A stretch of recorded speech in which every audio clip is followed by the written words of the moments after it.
few lines more distinctly drawn than the one that separates burnt orange from crimson and cream. The Texas-Oklahoma battle rages on. If you were born in Oklahoma, Sunday dinner no doubt brought tales of Sooner glory. The genius of Barry Switzer, the indomitable spirit of the Boz, and the relentless power of the Wishbone. The battle cry from the north was unmistakable. Beat Texas. A childhood spent in Austin was once spent worshiping at a different altar. The brilliance of Darrell Royal, the thunder of Earl Campbell, and oh yeah, the Wishbone. The echoes growing louder up I-35 beat Oklahoma. The rivalry's kept its tradition, but the game now is all Y2K.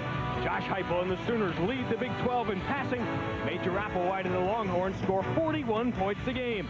It's the first Red River shootout of the new millennium. Next.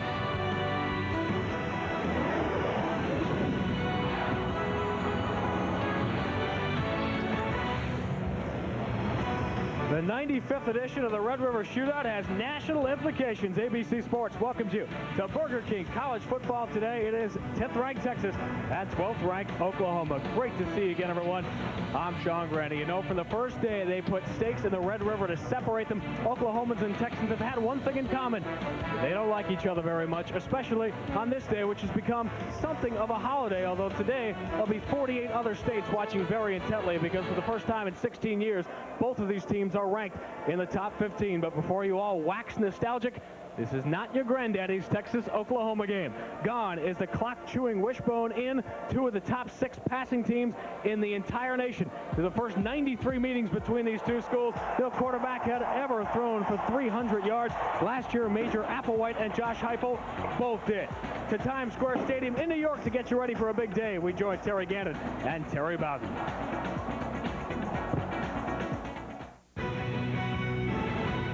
All right, guys, thank you very much, and welcome to Times Square Stadium in New York and to Burger King College Football today. I'm Terry Gannon, in for John Saunders, who is on the injured list this week. John will be back next week. Terry Bowden alongside in his usual seat. What about Texas-Oklahoma now? The traditional rivalry, but the Red River Shootout has become a shootout. Where have the running games gone? Well, just like old times, these are two top-ranked teams. But unlike old times on the field, these are not two running teams. That's what they used to do every year, great option teams. Now they throw it all the time. These are two 21st century offenses. They're going to throw the ball a lot, and whoever does it best is going to win this football game. The first game of a college football doubleheader here on ABC Sports at 3:30 Eastern Time.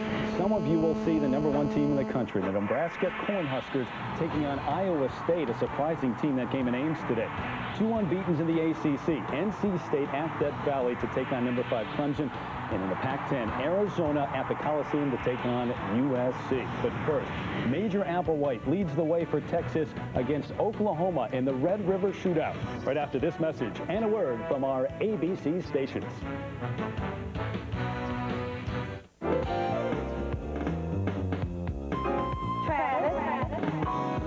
Travis, we're here for a dishwasher. Big on taste but low on cash? Check out the new 99-cent BK Cravers menu at Burger King. Serious food at an incredible price, like the Slammin' Bullseye Barbecue Deluxe or some tasty mozzarella sticks. Just 99 cents every day at Burger King, where you can have great taste for under $1. Now this is the fear snake, the most venomous snake in the world. One bite from him and it's all over. Yo! Oh, no worries, mate. Luckily, we've had the anti-venom sent from America via FedEx. In my line of work, if you're not absolutely sure, you're absolutely dead. Oh, crikey. It appears we've used a different courier who hasn't arrived yet. It's okay because...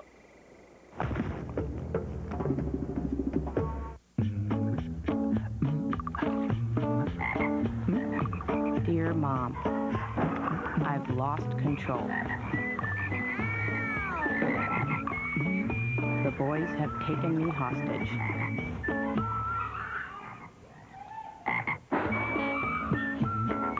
Help. Now. Mail Station. Email without the PC. By Sidco. The PGA Tour's fall finish heads to Virginia as some of golf's best battle for the Michelob Championship at Kingsmill. Tomorrow at 4, 1 Pacific on ABC.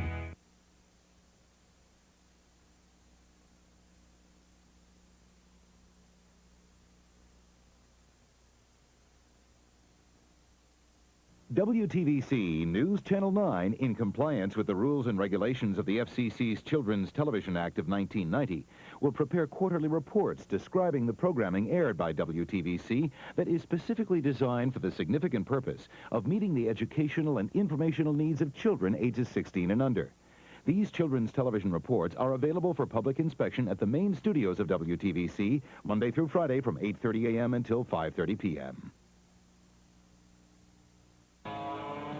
The men and women of the Chattanooga Firefighters Association thank you for your support. We're proud to serve as your emergency first responders. We're there for you when you need us, responding to fires, wrecks, hazardous materials, natural and man-made disasters, and your emergency medical calls. Serving with pride, members of the International Association of Firefighters, Local Union 820. Remember, we still make house calls. Visit our website at www.local820.org. I'm coming for you! The Suzuki King Quad is the only all-terrain vehicle that has a 3-speed sub-transmission and locking front differential that allows you to transfer power equally to all 4 wheels. I'm coming! Ah! I almost lost you there. The King Quad from Suzuki.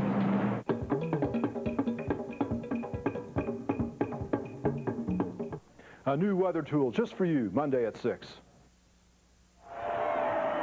Never mind the cold and the rain in Dallas, Texas today. I can promise you it is simmering right now in the Cotton Bowl.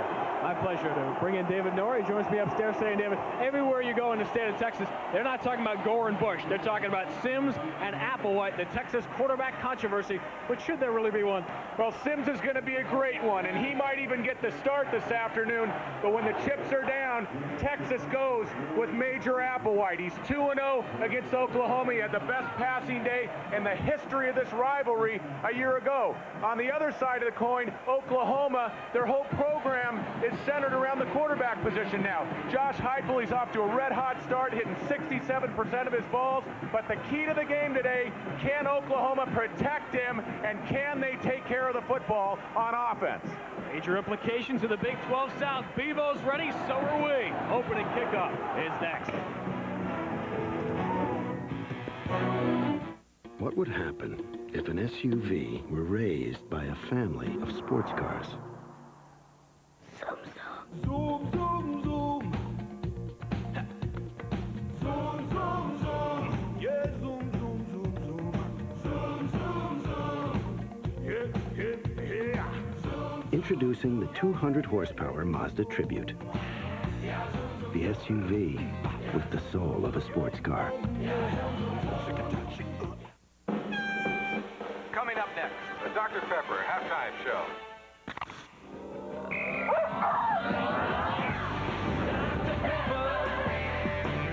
You make the world taste better, yeah. You make the world taste better.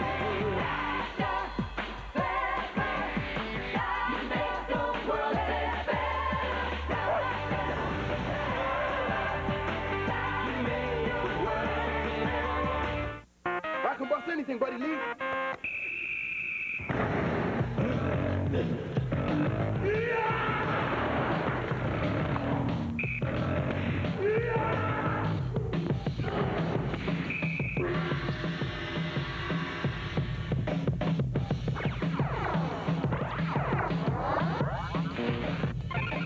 Buddy wins. Excellent. Lee Dungarees. Play the game at buddylee.com. In the world we're born into, being smart doesn't necessarily make you a financial success. Neither does being pretty, neither does being talented. There are brilliant failures, and there are successful zeros. Having money isn't a matter of good or bad. Having money is a matter of putting your money in a better place. Morgan Stanley Dean Witter. Move your money. Get well connected. Like most of the country, it is unseasonably cold here in Dallas today. Neither team has practiced in weather anything like this.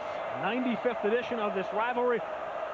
If you have grown up with it, there are goosebumps on your arm. If you haven't, and this is your first time, fasten your seatbelts and put your seat in the upright and lock position. We are in for a wild ride. There is only one story when you talk to fans of the Texas Longhorns. Who will be at quarterback? I don't think there was a lot of question about Major Applewhite getting this start this week. Yeah, and talking to the head coach for Oklahoma earlier this week, Bob Stoops, he said, no doubt about it, the difference in the game a year ago was Major Applewhite. We put him on the turf 15, 16 times, and he still made the big plays down the field in the passing game. I think he's the most underrated quarterback in college football, Sean. Hard to argue against that. Oklahoma won the toss and deferred as they did last week in their game against Kansas and stopped the Jayhawks 3 and out. On first down, Applewhite gives to Hodges Mitchell, and he does not have much. We take a look at the Texas starting lineup, the chilly starting lineups, and here's an offensive line that loves its baby back ribs. They've actually trimmed down this year to an average 329 pounds per man. Leonard Davis, the dancing bear, will be a first-round pick. Hodges Mitchell, you saw on the first carry, a career-high 204 yards on the ground in the game last year. Flowers and Healy will start at the wide receiver spot, but you will see the Texas triplets, the 3 true freshman receivers in this game today that have caused quite a stir for Texas. After a gain of a little more than a yard, 2nd and long for Applewhite, and this play will not get off.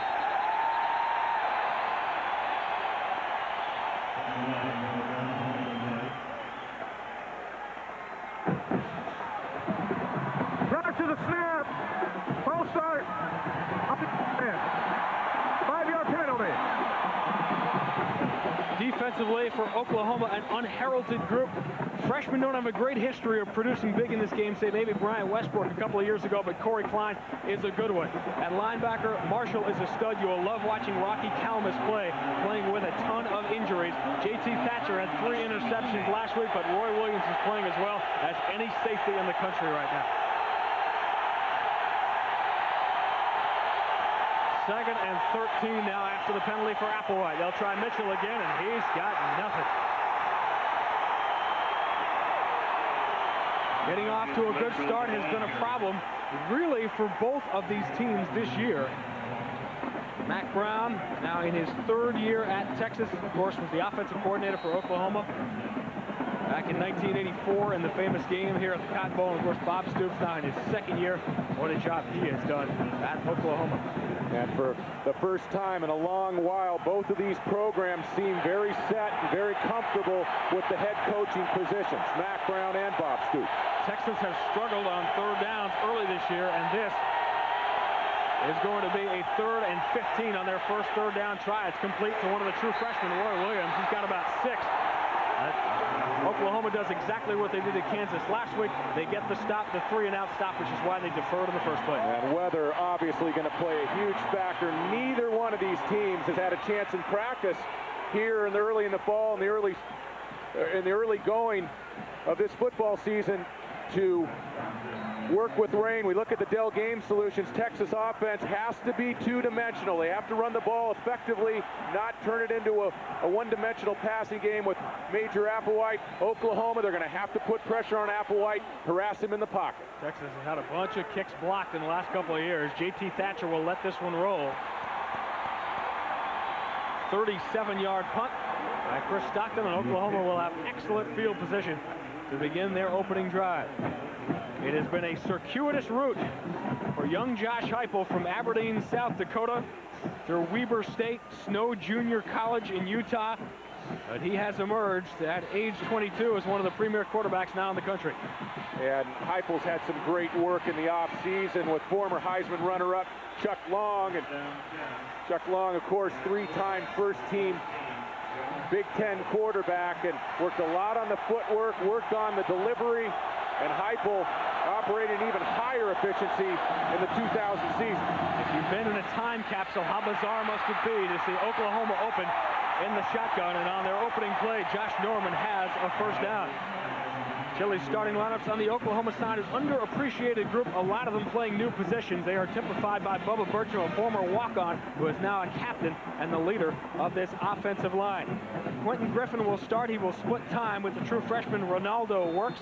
Andre Woolfolk is a playmaker in a very underrated group and a deep group of wide receivers for Oklahoma in support of the senior Josh Heupel, who had a brilliant start to this game 1 year ago, hitting 11 of his first 12 as Oklahoma jumped to a 17-0 first quarter lead. Heupel over the middle has Antoine Savage, and he's close to another Oklahoma first down.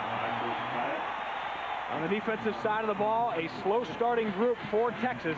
Hampton is one of the best in the country, but his partner, Sean Rogers, remains sidelined. That means the freshman, Marcus Tubbs, will make another start at the tackle spot.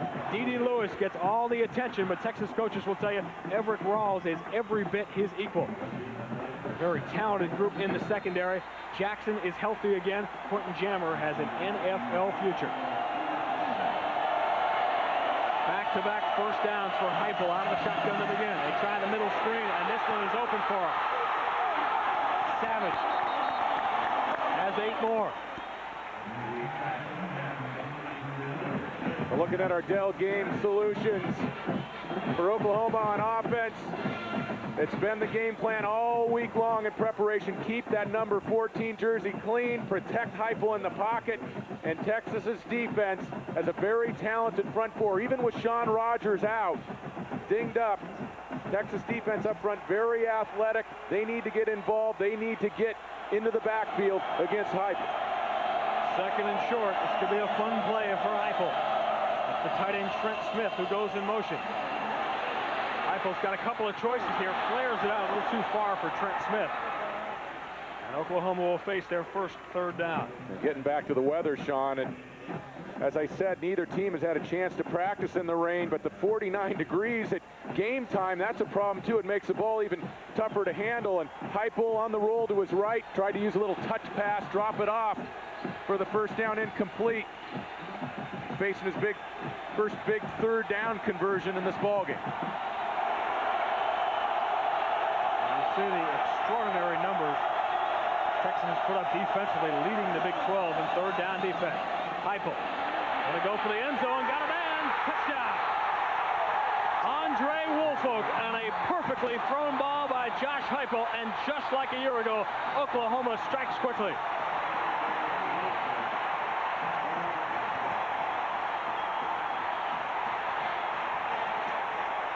This is a perfect fade ball from Heupel. Great protection in the pocket. Babers, the cornerback, beaten, and the protection was not that bad, but Woolfolk, exceptional speed, did a nice job of giving Heupel a picture down the left sideline. Great work by quarterback and wide receiver. Duncan will add the extra point. Did I tell you to fasten your seatbelts? We are just getting warmed up. Josh Heupel is already warm. Oklahoma by 7.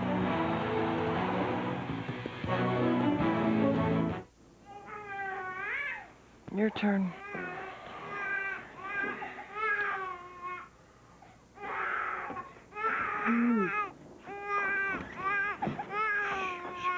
It's okay. I want my baby back, baby back. Chili's baby back ribs. Chili's baby back ribs. Barbecue sauce. What would happen if an SUV were raised by a family of sports cars? Zoom, zoom, zoom. Zoom, zoom, zoom. Yeah, zoom, zoom, zoom, zoom. Zoom, zoom, zoom. Yeah, yeah, yeah. Introducing the 200 horsepower Mazda Tribute. The SUV with the soul of a sports car. What do I want the internet to be? I want it to be like Frank here. He really knows customers. Package Frank. Put him together with the internet. Now you've got something. Puts a whole new face on customer interaction. Bonjour, monsieur. Morning, Frank. Can I help you? No matter how a customer gets a hold of us, they get the full Frank treatment. We know their business like the back of Frank's hand. We get them what they need when they need it. You know, I just want doing e-business with us to be more human. Today, Nortel Networks is combining the power of the new high-performance internet with the tools your business needs to deliver stronger, more Frank-like e-business solutions. And of course, Frank's got to be available. Good night, Frank. Whenever customers need him. Come together right now over me. Davison slots, back to throw. Culpepper downfield, wants to go to Moss. He's got it. Shakes a tackle. He's inside the 20 at the 15. Number 28. Ninth touchdown pass of the year for Josh Heupel. He saw one-on-one coverage and he acted quickly. Yeah, this was a heck of a bad weather throw by Heupel. The rain's starting to calm down a bit. But watch number 24, the free safety, Greg Brown. A little bit late coming over the top. He doesn't give Babers help quickly enough. Perfectly thrown ball and a nice play by Woolfolk on the outside. You're sitting on your couch thinking this is an instant replay of the start from 1 year ago. Out to the 18-yard line and buried was Ivan Williams. We continue with our Dell Game Solution. Yeah, let's get back to those Dell Game Solutions for Texas on offense. They have to be two-dimensional. The Texas passing game well documented, but you can't let the Oklahoma defense start leaning on the passing game. On defense, don't let Texas get going on the ground. That'll set things up for their offense. Texas has been somewhat inconsistent running the ball this year, Sean. Had their best week last week against Oklahoma State. Finally got the mix they were looking for in that game.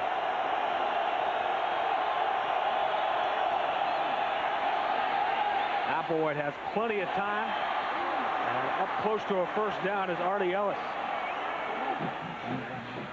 Well, coming up next Saturday, another full slate of college football regional action, 3:30 Eastern, 12:30 Pacific. We're bringing these Sooners against number 4 Kansas State or number 1 Nebraska battles Texas Tech.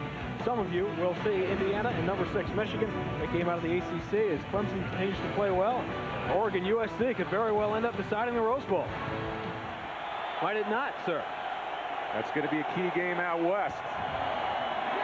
Hodges Mitchell buried again, and talked about the difficulties, David, of Texas running the football. Well, Oklahoma clearly today, and they told us this, they're going to make Texas run the ball and prove they can do it, and they haven't yet. And on the other side of the coin, the Texas offensive staff said, we're going to run right at the Oklahoma defense. They've got great athleticism and speed at the linebacker position. We feel we can have success going right at them, but Hodges Mitchell, a little bit more of a perimeter threat this year for Texas in the running game, and you see great play up front by the Sooners. Hodges Mitchell had 204 yards in the game last year. His first 3 carries this year have netted -4. Applewhite to throw. Incomplete, but this play was blown down. It was so loud in the Cotton Bowl, I don't think people realized that Kenny Hyder, who replaced Hodges Mitchell, was the intended receiver. That's going to be illegal procedure against the Horns. Driver snap. False start. Offense. 5-yard penalty.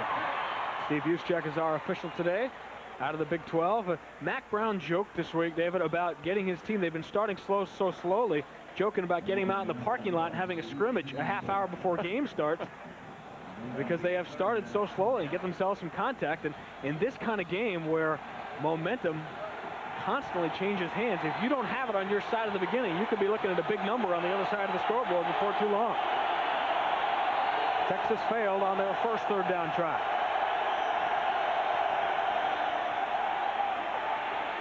Applewhite has Hodges Mitchell over the middle. If he can beat the one man, he'll have a shot at it. He does. Bounces off the second and has a first down. Derek Strait, the cornerback, had the last shot at Hodges Mitchell. And that's a big play by the Texas running back to get them their first down. A super move after the catch by Mitchell.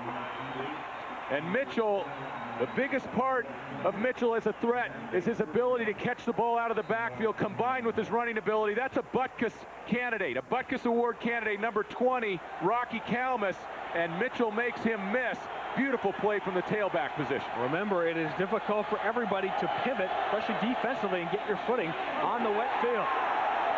And again, Oklahoma stacks against the run and stops them on first down. We're college football on ABC Sports, brought to you by the Ford F-Series. The best-selling trucks are built Ford tough.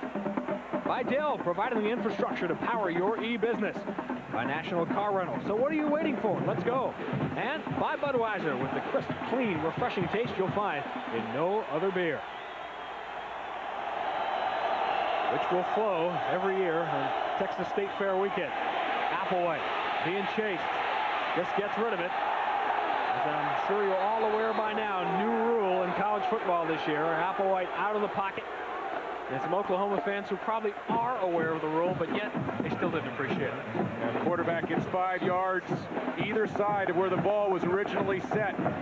He can throw the ball away, but the ball has to be beyond the line of scrimmage. Applewhite executed it there, and nice job by Mitchell, the tailback, to pick up the blitz. And this is classic Oklahoma defense under Bob Stoops. Take away the running game and then bring the heat on the pass rush. Stoops, defensive coordinator, Kansas State and at Florida. Won a national championship with Steve Spurrier. Another 3rd and long for Applewhite.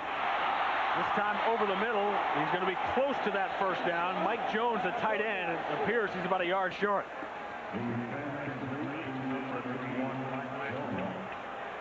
Well, this is a heck of a play by Jones. Taking a look at Applewhite in the pocket. Nice protection, and the ball's delivered high. This cold weather, it's wet outside. Nice job with the hands. And, you know, if you deliver the ball high in this type of setting, you're looking at an interception. Nice play by Jones to secure that catch. You played in warm weather, David. Is the cold more an issue or the rain? Well, the cold combined with the rain makes it doubly tough. This is really tough on the skill position athletes. Thatcher will let it go. Takes a little bitty Texas roll down the 23-yard line, where Oklahoma has had a picture-perfect start through the first 7 minutes of the ball game. They're back on offense when we return.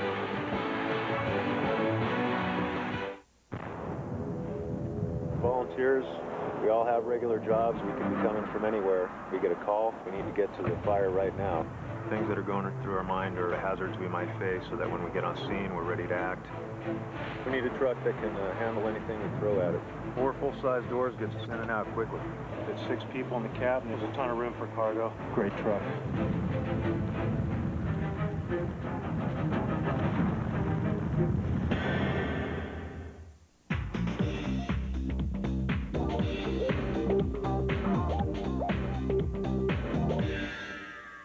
Big on taste, but low on cash?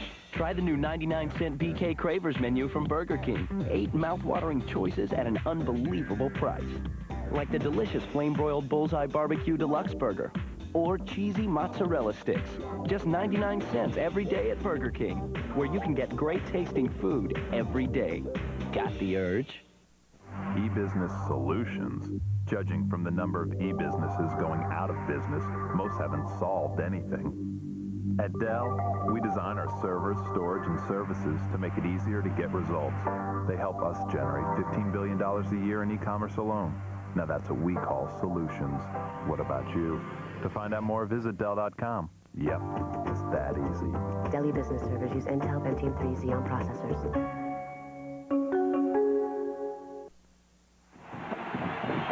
Time for our Marriott moment. So many to choose from in this rivalry. I mean, where do you begin when talking about Oklahoma, Texas? How about in 1984 when Texas came in #1 and Oklahoma #2? Here's the play they're still talking about. Keith Stansbury appears to have picked this ball off, but they say his feet were not inbounds. That allowed Texas to hit a game-time field goal off the foot of Jeff Ward. Fred Akers ended up with a 15-15 tie. Well, the Texas Longhorns. Texas lost the #1 ranking the following week and never regained it. That was 16 years ago. Off the first play from scrimmage, pass deflected at the line of scrimmage by Kalen Thornton, a true freshman. Here's another look. Well, early on in this football game, the story, pretty nice job by the big fellas up front for Oklahoma, protecting Heupel, and it's a nice job there by Kalen Thornton getting a hand up.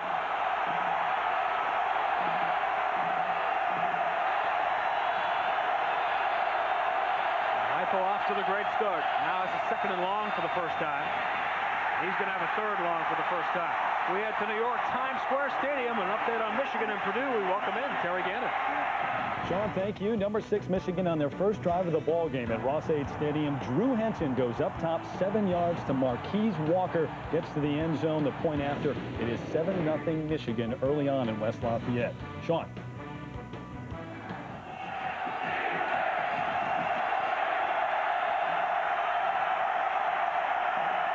Wisconsin in the driver's seat now. Facing a third and long for the first time. Heupel thinks about running for it. Great decoy. He finds Griffin for a first down. Great awareness by Heupel to know exactly where the line of scrimmage was. And that's been a big area of improvement for Heupel in the offseason. He's lost some weight. We talked about Chuck Long working on his feet, but this is just great poise at the quarterback position. See how he stalls a little bit before crossing the line of scrimmage? He knows where his dump-off man is. A nice play from the tailback position as well as Griffin secures a football, picks up the first down for the Sooners. Led the Big 12 in total offense, passing, touchdown passes a year ago. And what a start he is off to for the second straight year in the Red River Shootout. The defensive play made by D.D. Lewis, the middle linebacker, coming up to get Seth Luttrell, the fullback, on his first carry. D.D. Lewis, he's one of the great linebackers in the Big 12 conference. When you talk about athleticism, he can run. He's a little bit undersized for a middle linebacker, and if he moves on to play on Sundays, and he probably will, he's going to either be playing outside or maybe even at the strong safety position. They lose 2. Heupel, the shovel pass, which they use so effectively. Griffin popped several big plays with it last week, and he's got one here. Quentin Griffin is the ideal back, David, for the shuttle pass. And they use this shuttle pass like a draw. They utilize it to slow down the pass rush. We talked about the talent of Texas up front. The ball dropped off to Griffin, and he is the perfect back. He has a great gift for starting and stopping. Perfect back for the shuttle pass. Make sure the catch. A nice job of advancing the football downfield. 26 yards on the catch and run. Quentin Griffin, 90% of his receiving yards are yards after the catch. Now he'll try some yards after receiving the ball. He is close to another first down near the 30-yard line. Oklahoma is having their way right now. You talk about focal points for Oklahoma, especially on offense in the offseason. The big problem a year ago, the Sooners would jump out to leads, but they could not keep those leads. Take a look at Griffin's numbers early, but they could not keep those leads because they could not run the football when they needed to. And during the offseason, a lot of work to improve the running game, and it's starting to show here early in the 2000 season. Look at this. 17 games now for Bob Stoops, the head coach at Oklahoma. His team has had the lead in every single game. Heupel on the sneak, scored a touchdown that way last week against Kansas. Here, he has himself another first down. And how about the start that Josh Heupel has had? He's thrown for nearly 100 yards. We only played 10 minutes. You mentioned it earlier, Sean. Kind of a mirror image of last year's game when Bob Stoops in Oklahoma jumped out to a 17-zip lead.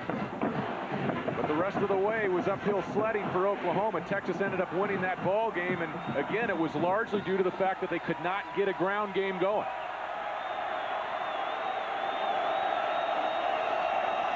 Heupel on first down. Now it breaks down. Flares it off. Complete. Matt Anderson, the senior tight end, with his first catch of the year.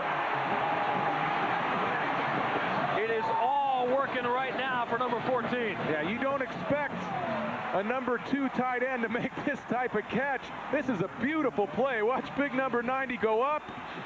Took him a while to secure the football. It was loose, but he did bring the catch in just before he hit the turf, and he gives the Sooners a first down inside the 10-yard line. The hero of this game will never be the guy you expect. First and goal now. That's Fagan, the receiver in motion, bottom of your screen. Heupel. Out of bounds, inside the 1. Trent Smith.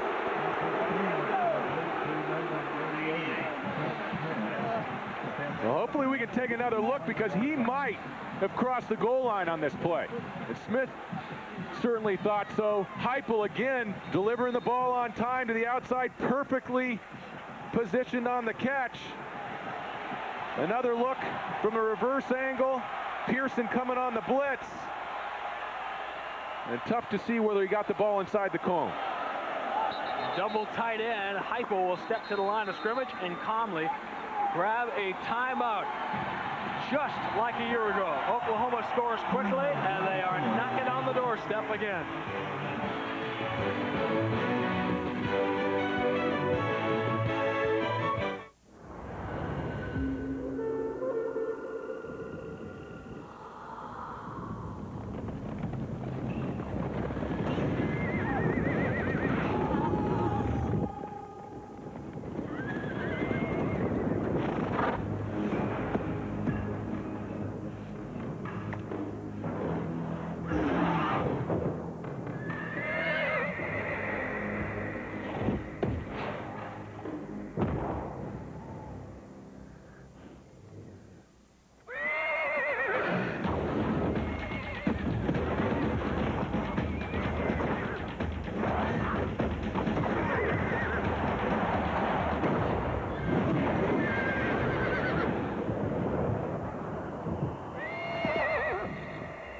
They always do that?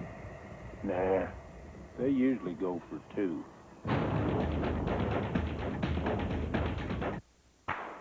Looking for some Disney magic? National Car Rental knows the best place to go. The 45 Years of Magic celebration at Disneyland Park. And as the official car rental company of Disneyland Resort in California, National gets you on the road and to the park fast. For a family experience you'll never forget.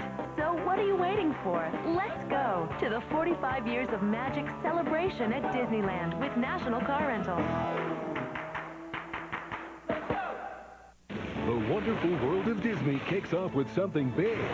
Mighty Big. Nice monkey. The network premiere of Mighty Joe Young, ABC Sunday 7/6 Central. If the Sooners can get one more yard, this won't matter, but it appears that Trent Smith was in the end zone. Now we got a nice big picture right here. You're going to see Smith watch his right foot. He's going to step out of bounds. Even though he gets the football inside the cone, the right foot's out. And now it's going to come down to at least a third down play as Heupel kept it himself. Good call by the officials in the corner. Now it forces Oklahoma into a goal line situation. Now remember, they haven't been in a ton of these situations. They have not been in a lot of close games. While Texas did have a close game and a loss at Stanford, Oklahoma has been excellent in the red zone and is off to this 4-0 start. It's number 12 ranking in the nation, but their schedule, as they are probably sick of hearing by now, has not been the most difficult coming into this game. But they have been as impressive as they could have hoped to be for the first 11 minutes of this one. Quentin Griffin is the setback. He'll get it on the option, and he's in.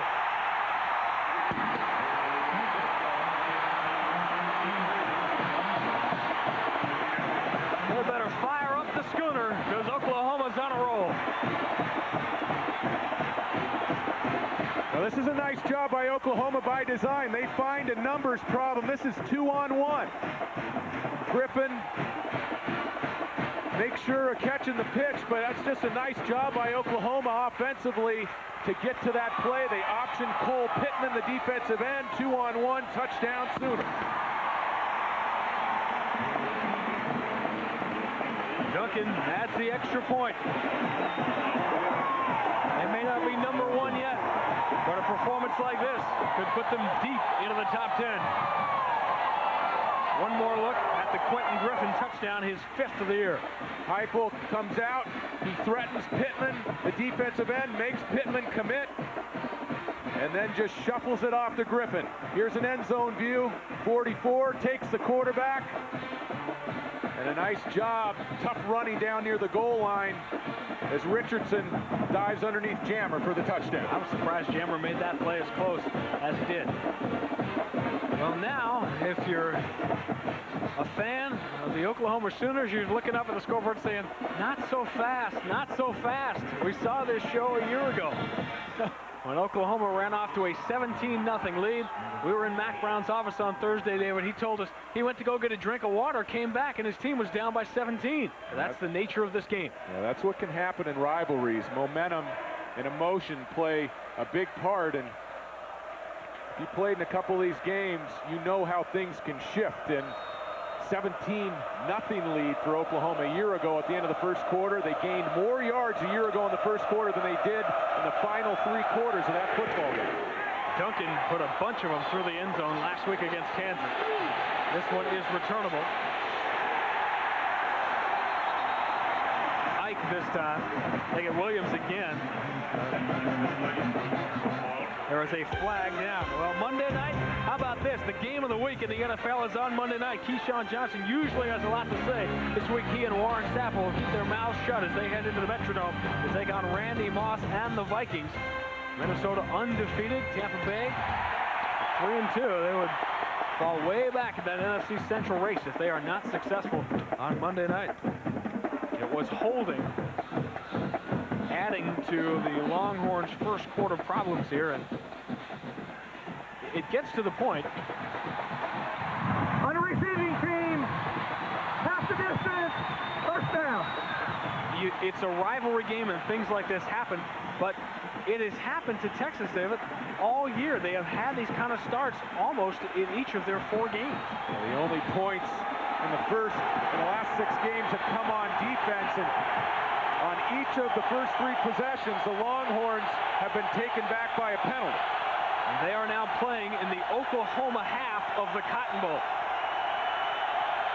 Well, the Sooner faithful are going to make it difficult for them. Hodges Mitchell gets a couple and takes a big pop.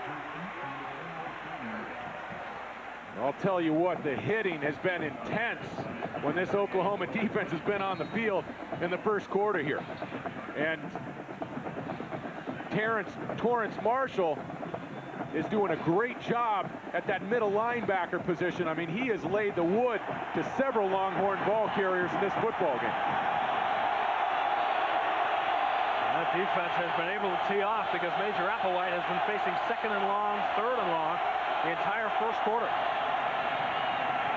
Applewhite has time. And a man, great move by Montrell Flowers, and he's going to be up close to a first down, giving Major Applewhite at least a 3rd and short to look at. Well, I'm a big Major Applewhite fan, and if you look at his performance at quarterback over the last 2 years, 2 wins against Nebraska, 2-0 against Oklahoma, really no quarterback in the country has played in more big games with the exception of Chris Winkie at Florida State. They are throwing it just fine right now. Major's 5 of 6 to start the ball game, but Texas still in negative numbers in rushing yards. They need at least 1 on 3rd down. They're not going to get it. Roy Williams comes up to make the big play, and Texas again will have to kick it away. Well, Oklahoma loves to get their safeties involved against the run game. Number 38. That is a big hit from Roy Williams.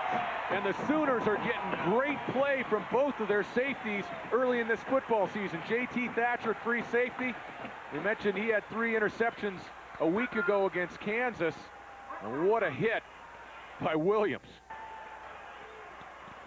Oklahoma will take a timeout.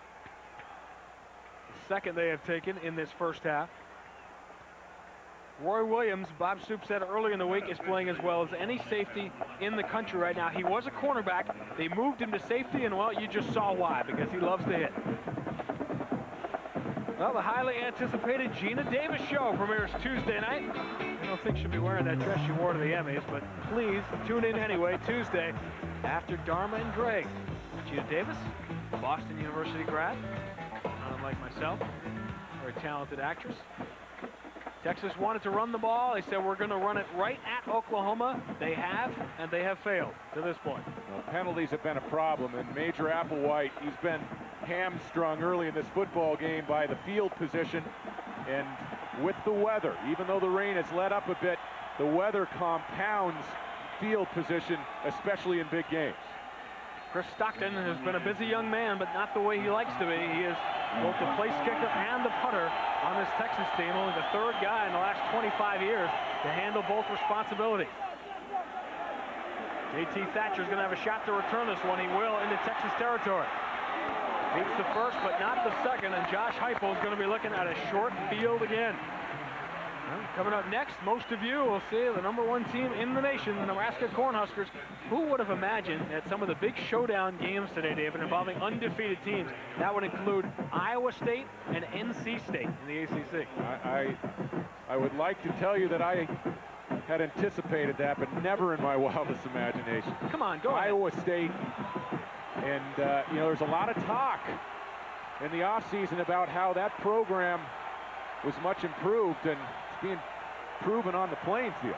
There are only 13 unbeaten teams remaining in 1A football, and one of them has a 14-0 lead here. Not much for Seth Luttrell. Greg Brown comes up to make the stop. I made the point, Sean, that weather and penalties can compound problems in terms of field position, but I think that Sooner defense is compounding things and compacting things with the linebackers. They have been very active along with the safeties here today. What a contrast to a week ago for Oklahoma defensively. They had a rough time against Kansas in the first half. Heupel under pressure, gets rid of it to Josh Norman.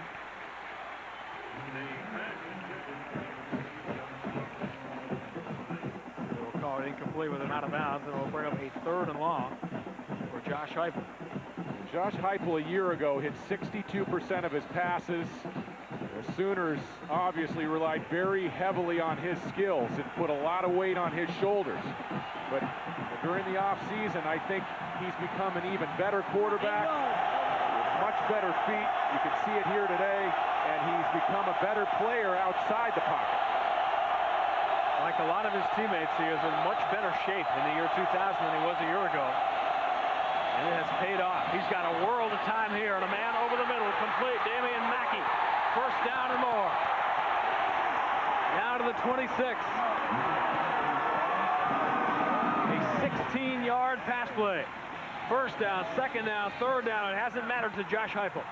Texas loves to lock up man-to-man. This is Basher trying to hook up against Mackey in man-to-man coverage, and if you can give your quarterback time, as we look at the former Sooner great Brian Bosworth, if you can give your quarterback time with the man-to-man in the secondary, you can operate at quarterback. Quentin Griffin is ripped down. Texas needed a big play on defense, and they finally get one from Basher. True freshman making a big play for Texas. And Basher, who had pretty tight coverage against Mackey on that last completion, beats the block. That's a super play. Nice job of tackling by a cornerback in the backfield.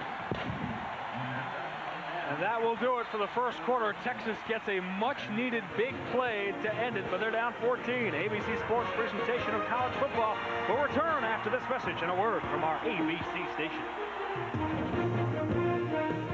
I watch the ripples change the size, but never leave the stream. In today's net economy, companies are struggling to change, struggling with the complexities of e-business, with making intranets, extranets, and the internet work together across any platform around the world.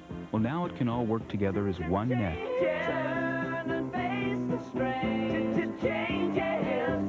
With Net Services software from Novell, the power to change.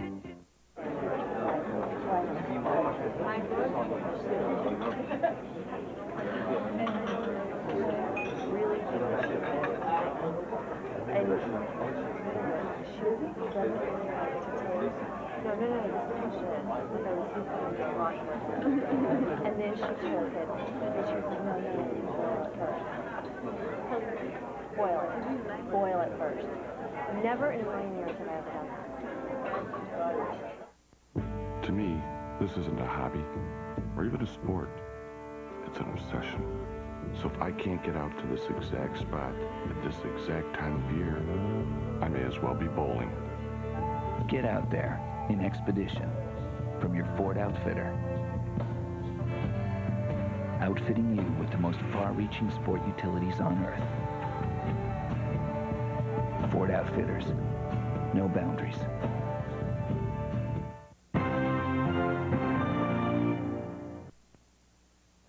Car dealers get a reputation like anybody else, just like insurance companies and doctors. Lawrence Duster Service Parts and Body Shop has a reputation. Proof, over 90 years of service. When we say one-stop shopping and service, where you drop it off in the morning, pick it up the same day, that we can accommodate you with tires, batteries, oil, even windshield wipers. We give you our very best. Where else can you get Lawrence Duster Service? Nowhere in this town. Advice for taking your child to the doctor, Monday at 5.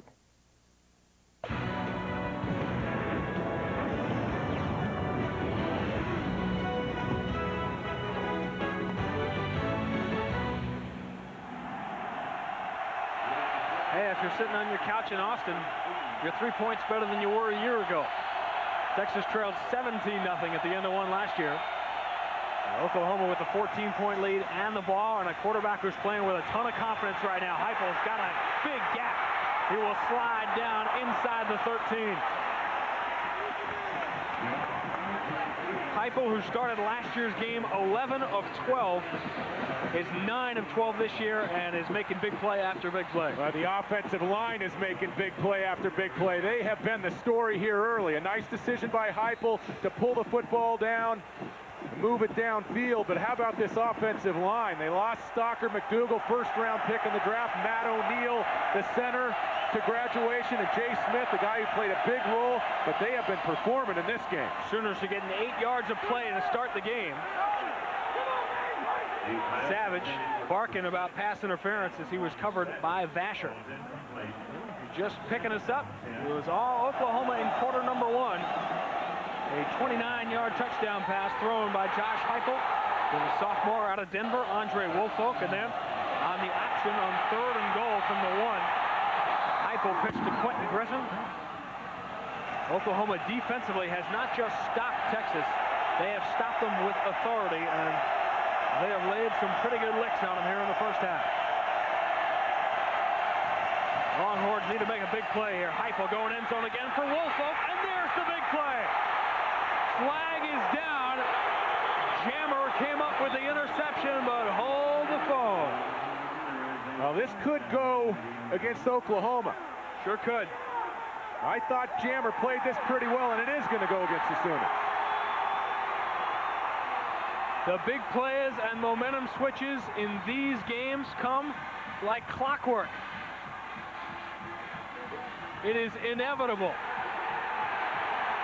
Well, now they say it's Texas. They say it's going to go against Texas, and the Texas players were celebrating. It looked like the call was going to go the other way. Yeah, and there's a bit of a push-off there with the left hand. It was not only a one-handed interception, but a one-handed push-off by Jammer. And you don't catch it right there because it happened just a count earlier. Superb play on the interception on the catch, but there was a bit of a push-off, and they made the call. And here comes Big Mo back wearing crimson and cream. 1st and goal.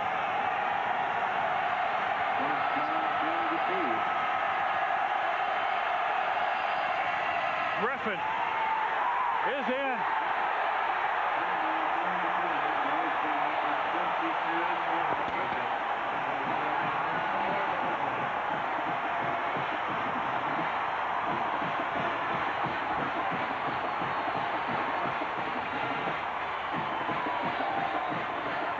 Well, Griffin's going to pick up his 2nd touchdown, and we talked about the pass blocking by the Oklahoma offensive line. They're starting to get things revved up on the ground.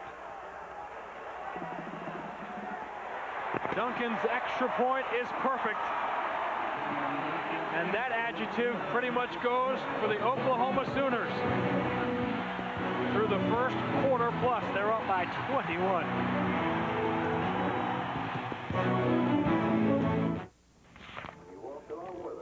Want to start a family? Right now? I just got supplemental insurance. What's that? Aflac. Well, if we get sick, our health insurance won't cover things like lost pay or other expenses. This does. What's it called? Aflac. I don't know. Aflac. Without it, no insurance is complete. So what's on for today? Boss wants you, me, and Charlie to take the new Silverado and move them bales. Is that Charlie? Chevy Silverado has the most powerful V8 of any 4x4 pickup. Then we gotta water the herd. 300 horses make it more powerful. If there's any daylight left, we'll take Norm up to see the ladies. More powerful than Ford and Dodge. That's why it's the truck. Silverado from Chevy. Well, guess that's enough for today. I like new things, especially when they get old. Like keeping things around? Good news. Introducing Valvoline Max Life, the first motor oil formulated for higher mileage engines. Max Life conditions use seals to help prevent leaks and helps keep your high mileage engine performing for a long, long time. Son, another 100,000 miles and this baby will be yours.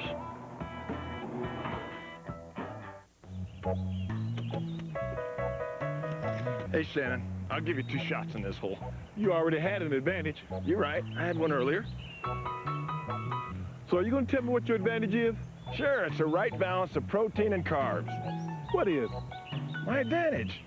I'm the one who needs an advantage. I know. Very funny. So how can I get an advantage? Have you tried buying it? Convenient, great-tasting Advantage from EAS. Smart nutrition for active people. In a season filled with amazing performances, Michelle Kwan reigns supreme. Now the road to gold begins again. The Kerry Lotion Figure Skating Classic tomorrow on ABC. Do you notice how far they stay away from Bevo when the horns are down by 21? Don't mess with Bevo, especially their 3-touchdown deficit. I don't think Bevo's been amused by the weather, by the atmosphere, and by the circumstances of this first half.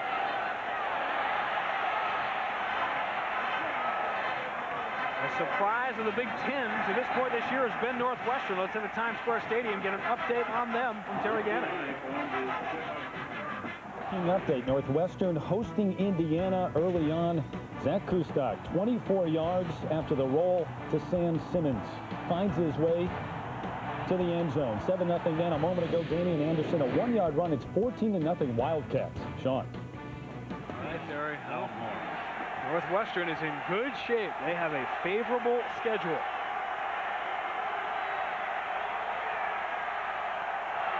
See the numbers on Applewhite. His problems have been running the ball. This one is thrown behind Mike Jones.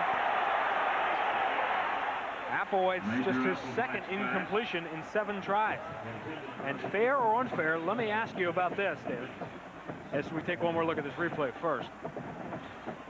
And the fake to Mitchell, the roll. Has a nice picture on the outside, just a misthrown ball, and that's a problem. 17-point lead for Oklahoma a year ago in this game, but it was nice weather, and it started to rain pretty heavily again. Oklahoma's sitting on a 21-point lead. And remember, this has not been Major Applewhite's fault, but the quarterback situation comes into play here at Texas. Applewhite throws it deep, has a man down there, and he had it, lost it, incomplete. It was Roy Williams, the true freshman, with his great speed, and he had a step, but the ball thrown in difficult conditions of rain and wind. Applewhite was not able to lead him. And Williams with the great sprinter speed, he secures the catch. That was close. But as he went to the turf, just before he came to the turf, the ball came loose, and this is a good call. Applewhite sitting in the pocket. Watch at the end of the play. The ball comes out, and you definitely have to give that call to Oklahoma. The ball was not brought in before he went to the turf. Jeremy Wilson-Guest, the defensive tackle, is the one who hit Applewhite. 2 incompletions in a row after a 5-for-6 start.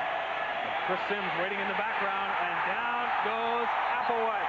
Torrance Marshall, the linebacker. They came at him hard on 3rd and long. Well, it's hard to find a better duo of linebackers in the country, Kalmus and Marshall. And Marshall is having himself a football game early. And getting off blocks. He's had a couple big hits in the first half. And Texas, they have to punt this away, trailing by 21.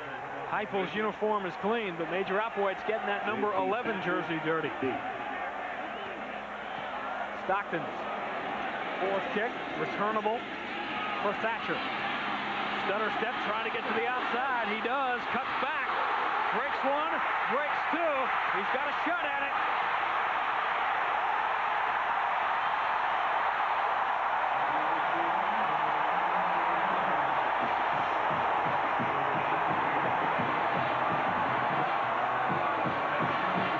J.T. Thatcher came to Oklahoma as a quarterback, and he's played some running back as well.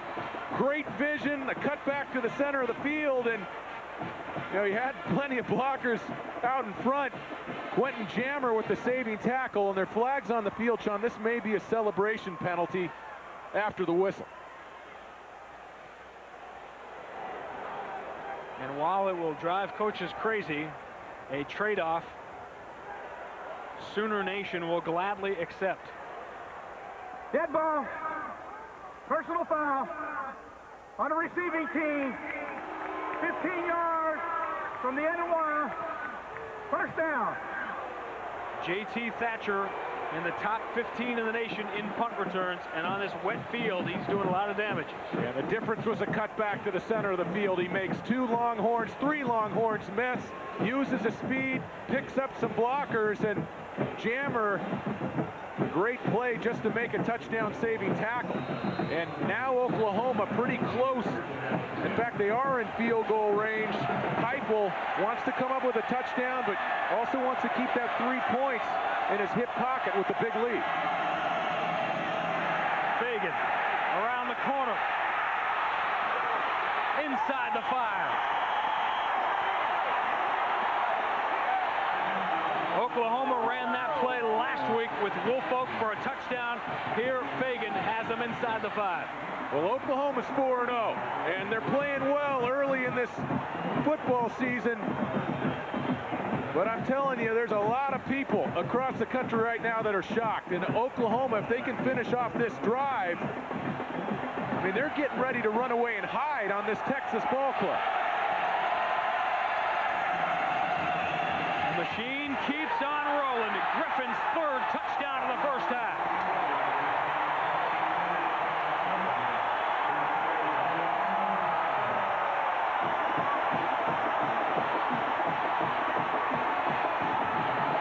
And the rest of the nation will be awakening tomorrow morning to the reality of the dominance of this Oklahoma team. 4-0 and absolutely for real.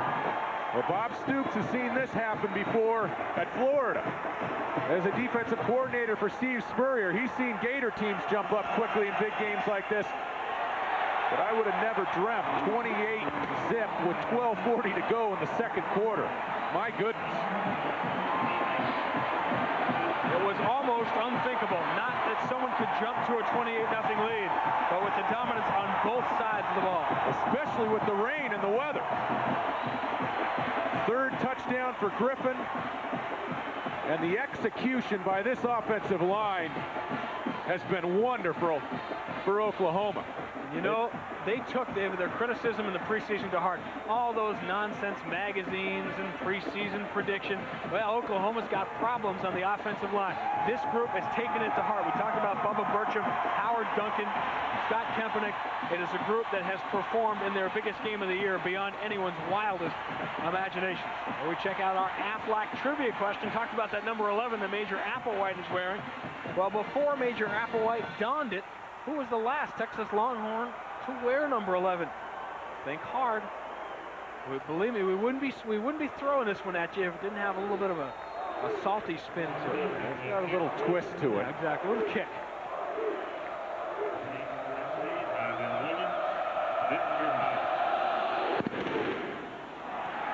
Short kick.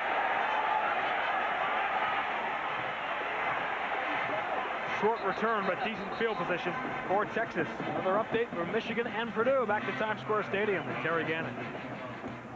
Sean, thanks to Battle of the Drews, it's Drew Henson getting his way early on for the Wolverines. 4-yard touchdown pass to B.J. Askew. His 2nd touchdown pass of the game. It is 14-3 Wolverines right now in the second. Sean. All right, Terry. Purdue is it's a good football team, but not sure they're ready to play with those top teams in the Big Ten. Michigan is loving life. Talked about the vagaries of the polls and the BCS, so Michigan got their loss out of the way early. The change at quarterback we have been speculating upon has been made. And on his first play from scrimmage, Chris Sims completes one to the tight end Mike Jones for 8 yards. In the past few games for Texas, David, it has been Major Applewhite coming off the bench after Chris Sims got off the slow start. Maybe the reverse is the momentum change Texas needs today. And coming into this game, Sims had operated at quarterback for 20 drives for the Longhorns, 40 drives for Applewhite. So about 1/3 of the activity at quarterback going to Sims. He's a little bit better athlete. He can get outside the pocket, and he is developing. He's going to be a great one. Sims rolling out of the pocket, gets rid of it. Sims, 6'5", a physical specimen. The play action fake to the right side. Big Corey Callens, the defensive right end. Like his teammates on defense, playing with tremendous intensity. They're rallying to the football. This Oklahoma defense has shown up to play today. Callens, like a lot of these Sooners, seniors. Callens making his 35th start in this game today and trying to go out in style as far as the Red River Shootout is concerned. Texas 1 of 5 on 3rd down. Barely get the play off, and they get the first down. Sims to Roy Williams. It wasn't much, but it was good enough. There are flags down on the far end of the field. I don't think they did get this play off. I don't either. And Sims was checking at the line of scrimmage. You could see him using hand signals to the outside. That is a killer. That will double you over if you're a coach. Well, both coaches have a job to do during this week of preparation. Big rivalry week, getting their teams ready for the noise. And you have a young quarterback under center for Texas, Chris Sims, and he was trying to check late at the line of scrimmage, using those hand signals outside to the wide receivers. Didn't quite get the play off. And remember, it is noise you don't hear anywhere else because the stadium is split in half. All the Oklahoma fans are in the end of the field that the Sooners are defending here in the second quarter. A big play comes, but the wrong way for Texas. Rocky Kelmus, touchdown.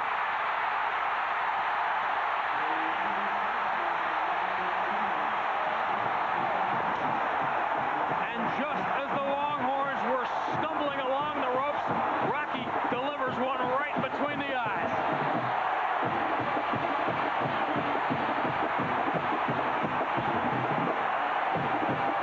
Well, this is the biggest game in this rivalry, the Red River Classic, since 1984, and Oklahoma is turning it into a laugher early. 35-0 if they're successful on the extra point, and Rocky Kelmus, tremendous anticipation, stepping underneath that quick slant.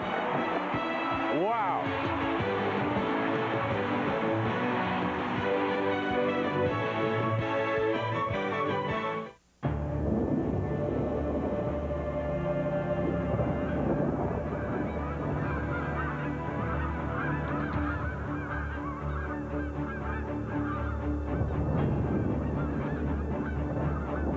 Chevy Blazer LT, the only vehicle in its class with OnStar and lots of other security features. A little security in an insecure world. Blazer, like our rock. It wasn't much of an accident. Still, there's a family that'll have a hard time getting to practice or on the trip they planned. Fortunately, they have a State Farm agent and the help of the world's largest claims network. And no one has more experts handling more claims quickly and fairly. That's our Good Neighbor promise. So they'll be back on the road a lot sooner than they thought.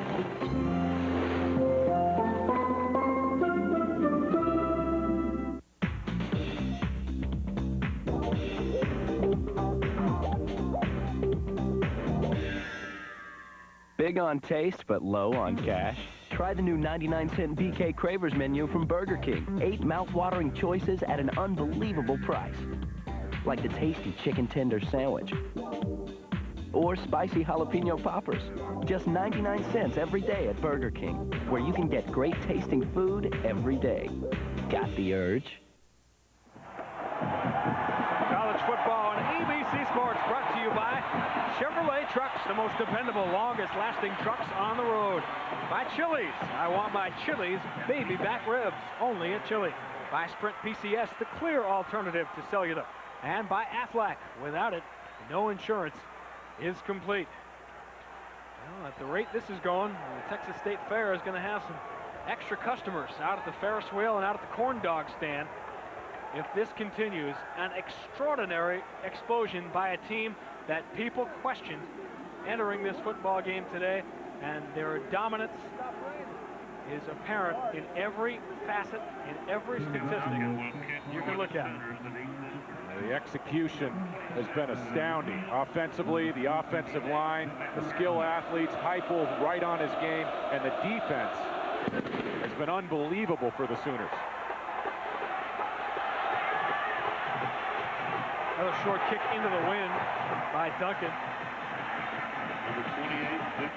And the second quarter all alone, in which Oklahoma entered leading 14-0. Quentin Griffin's second touchdown of the day made it 21-0. After a 3-and-out, Oklahoma got it right back. Big punt return by J.T. Thatcher sent Quentin Griffin up with his third touchdown, and then what may end up being the knockout punch, ironically, is delivered by a guy named Rocky. A 37-yard interception return. As you see, Major Applewhite has returned to replace Chris Sims. Quick out, flags are down as Montrell Flowers is out of bounds. Pass to number 2. Sean, Texas has not done a good job operating from the line of scrimmage in this football game. You got to be prepared for the noise. And this may be another penalty against the Longhorns. Illegal motion on the offense. 5-yard penalty. Repeat first down. Mack Brown working the officials pretty heavily. Down 35-0. Applewhite right back in the football game. And not bad numbers for Applewhite. Penalties have played a big part. And if Texas wants to have any hope, they're going to have to put a couple touchdowns on the board in a hurry here in the second quarter. Incomplete. Well, as you look at the number 11 jersey of Major Applewhite, earlier we asked her who was the last Longhorn to wear number 11 before Major Applewhite. Well, guess who? It was Ricky Williams. Lest you forget, Ricky Williams wore number 11 at the start of his career at Texas. Talked about freshmen who had difficulty in this particular game in the Red River Shootout. Ricky Williams is one of those. He did not have a good day in his game as a freshman here at the Cotton Bowl. Of course, one of the 2 Heisman winners at Texas, along with the great Earl Campbell. Applewhite and Roy Williams were on totally different pages. Well, they said, one of my favorite quotes of all time, they said of the great Earl Campbell, Bum Phillips did, may not be in a class by himself, but it wouldn't take long to call the roll. I think Ricky Williams would be on that roll call as well. With 2 of the top 6 or 7 backs in the history of college football, obviously. Major Applewhite coming off the knee injury in the bowl game a year ago. Very rapid progress. Coaches worried about his status coming into the season, and I think it's affecting his mobility. He's going to keep on throwing from the pocket. Big hill to overcome in this game. Cutting back was Hodges Mitchell. Took a big hit and did not get to the first down. And for the Texas Longhorns, this has been like a snowball rolling downhill. And Major Applewhite not being given much of a chance. On every possession, Texas has had a penalty that has created problems. And it seems as if they've started in a hole, and they have. Every possession in this football game, Oklahoma continuing to play well on defense. They have been unable to stop it as that snowball has rolled down the hill. Fair catch called for by Thatcher. It has gotten bigger and bigger and bigger. That snowball is now out of control. The Longhorns hoping they have more than a snowball's chance. This mystery of the missing $500,000 must be cleared up, and somebody here knows where it is. Plum? Who the blazes are you? I'm Gus. What do you think this is? Some sort of a game? Yeah, got it in the Sunday paper.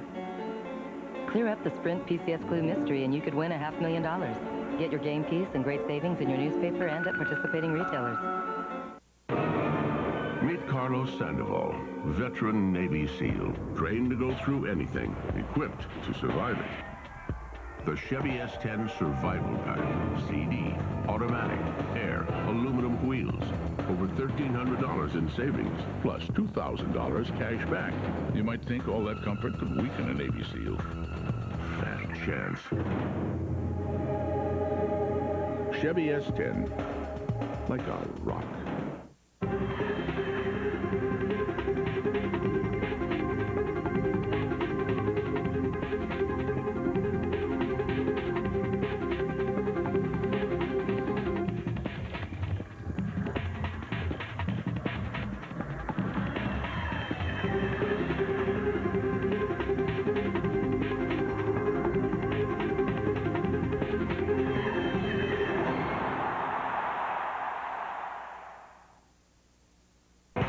Promotional consideration provided by National Car Rental, the official car rental company of the Bowl Championship Series on ABC. Let's go!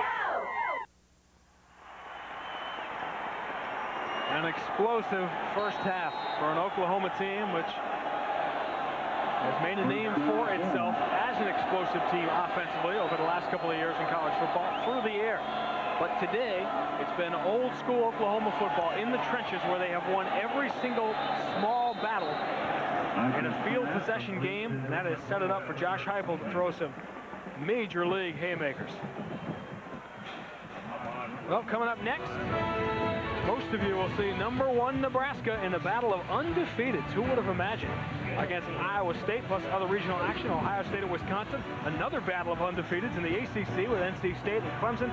Some of you will see Arizona against #16 USC. Oklahoma will be going a lot more to the ground. Griffin makes his man miss. Everett rolls the linebacker and then turns the corner for another Oklahoma first down. This is a slippery, elusive back. The adjective you will always hear is water bug-like. He's low to the ground, and he's the back that Oklahoma likes to use on that shovel pass, perimeter runs, and eventually they'll spell him with Ronaldo Works, who's a bigger, more physical runner, true freshman. But what a game Griffin has had early. 3 touchdowns already. Griffin is a sophomore. They wanted to redshirt him, but they had to yank that redshirt off him last year because of injuries. He slips here, and finally, it is Mother Nature puts up a little resistance for Oklahoma that Texas has not been able to this point. Well, we may have a couple viewers raise their eyebrows when I say this game isn't over, but it really isn't. And one of the big reasons, Texas obviously explosive on offense, but Oklahoma's offense is geared to throw the football. Incomplete passes, the clock stops. And things can bog down in a hurry if you don't develop a run game. Last year, we talked about the 17-0 lead, certainly not a 35-zip lead, but Texas in this one if they can get something going on offense here in the second quarter. David and I, we're not going to lie to you. It looks like a big score now, but in this game, anything can happen. Remember college? I bet you do. I bet you do. Remember the highs, the lows, The pressure. the party? Are you kidding me? You're going to risk your hard-earned cash Take food off your table, betting on 18-year-old kids. kids. You might as well. Throw your money away. Fool. Fool. So watch our games for this kind of This action, kind of action. not this. Not this. Because if you're banking on me, Make your day? don't Don't. bet on it. Don't bet on it. happened to me this year? A suspect jumped on me and tried to strangle me. I defended a man with a bug fetish. Because of me, a police officer was found not guilty of a murder I know he committed. I dated a guy who killed several people, even tried to kill me. I was kidnapped by a former client. And I surprised my fiancé with a very private wedding. On home plate in Fenway Park. And it only gets better. It's a whole new season of the Emmy-winning drama. The Practice season premieres Sunday, 10/9 Central on ABC. Welcome back. That's the look of a puzzled man. Mack Brown mentioned that he looked up a year ago, 17-0 lead on the board. He's had plenty of time to watch the scoreboard light up in this one. You see those numbers. Texas had only been giving up about 3.5 yards per play, about half of what Oklahoma has been able to do to them. There are flags in the secondary on that run by Luttrell on second down.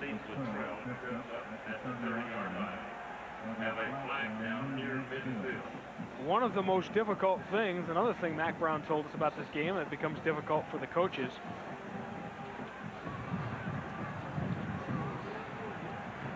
Illegal participation on the defense. 15-yard penalty. First down. One of the things he told us is how difficult it can be to get your team up for the next game because so much emphasis is put on this. But if Oklahoma continues to roll this way, they are going to cruise into Manhattan next week with a very small number next to their team name in those national rankings. And both teams have tough games coming up next week. Of course, Texas at Colorado and Oklahoma even tougher at K-State in Manhattan. 37-yard line. First down 10 from that point.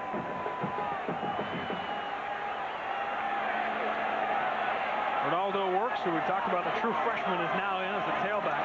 Offset to the right of Heupel here on first down. It breaks down Heupel with plenty of time. He's got Works.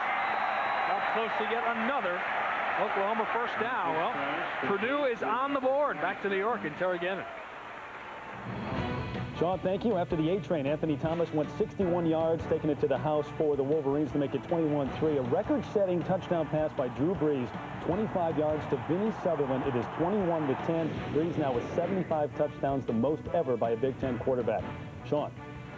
Huge numbers, Terry. You wouldn't be able to cut back like that on this field at the Cotton Bowl here today, where the rain has continued, light rain off and on. It has been overcast and dreary pretty much since yesterday morning. Griffin back in the game on second and short. It looks like he is a little bit short of that first down. Both teams talking all week long about how this is a whole season contained in 1 week, and the fans all fired up. Not a lot to root about if you're a Texas Longhorn fan, and I think most of the Texas faithful just stunned looking at the scoreboard right now. Which makes me ask you, what on earth, if you're Mack Brown, do you say to your team at halftime after so much emphasis has been put on this game? Well, hopefully in the next 7 minutes and change, Texas can get something to work with. And what I mean by that is, if they can get a touchdown or two on the board, they have life. But not as long as they're allowing Oklahoma to pick up yards on the ground and pick up first downs. And if this thing is 35-0 going into the locker room and you're Mack Brown, I think you start playing for pride.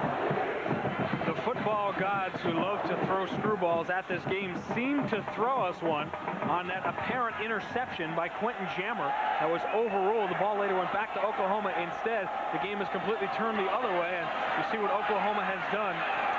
Chewing up clock. More flags. Now, you're right, Sean. That was a big play, and that could have gone either way. Initially, it looked like the penalty was going to be called against Oklahoma. Terrific play by Jammer with the one-handed interception, but he was flagged. And from that point on, it has been all Oklahoma. Now, if you love the game like we do and want to know more about this rivalry, there is plenty about it in ABC Sports all-time All-America football team, available in bookstores now. For more info, go to bcsfootball.com. Rick Ford by Keith Jackson. It's a great piece on Brian Bosworth in there. Some great pictures of the Bos, who we saw earlier today down at Oklahoma sideline. And you don't feel that rain and cold as much when you're on that Oklahoma sideline up by 35. Woolfolk, who had the first touchdown in this game on the middle screen, gets some of the real estate back. And looking back to the last national championship team for Oklahoma back in 1985, and Dante Jones was a pretty good linebacker alongside Bosworth on that team. The third and final national championship for Barry Switzer. 6 national championships to be spread through the history of this great Oklahoma program. Bosworth wasn't too dominating that year, was he? Heupel flares one. Complete Josh Norman. And what a combination this has developed into over the last couple of weeks. Josh Heupel to Josh Norman, the junior, out of Midland, Texas. And don't think the Texas players, the players from this state, don't love getting it done against the Longhorns. Are you kidding me? I mean, this is a beautiful ball, but an even better catch. In the rain. And in the weather, and Norman, I mean, just a super grab. His brother plays down at Texas Tech.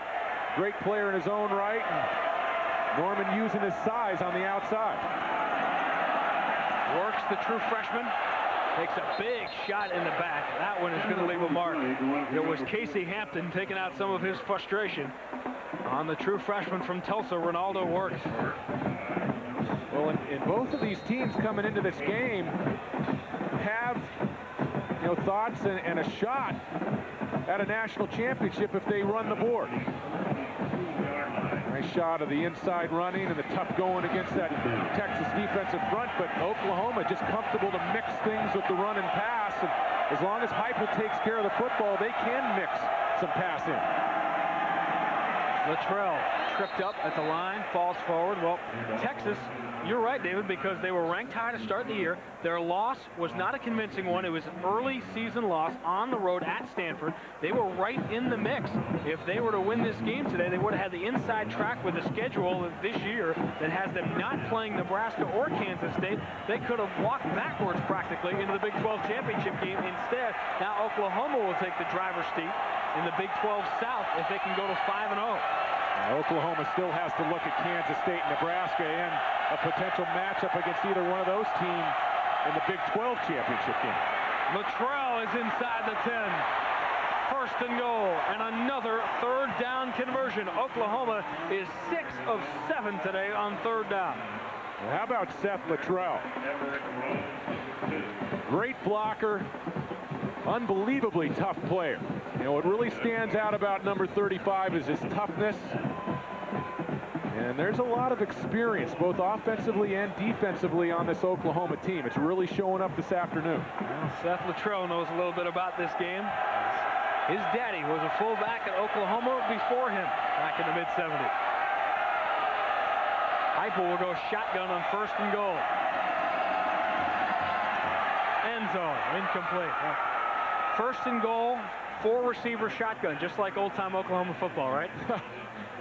Well, there was a day when the wishbone reigned with these two programs, but things change. We talked about the Y2K offenses, and they split Anderson, big tight end, out wide. He made a great catch in the first quarter. That would have been an even better catch if he brought that ball in. Anderson, like so many of his teammates, battled back through injuries. Conditioning, training was an issue under previous coaching regimes at Oklahoma. A lot of these players have battled through a lot of adversity, but today there has been no adversity. Touchdown, Fagan. And the eyes of Texas had been blackened at the Cotton Bowl today.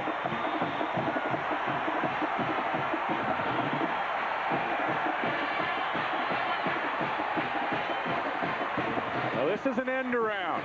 Fagan, one of the trio of freshman receivers to have a big year in '99, and a year older, a year more mature. Fagan just uses his speed to win the race to the corner.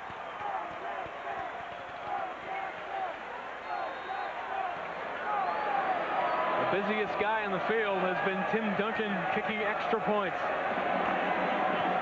He is now 6 for 6. I know we told you anything can happen in this game, but who could have imagined this? 42-0 Sooners.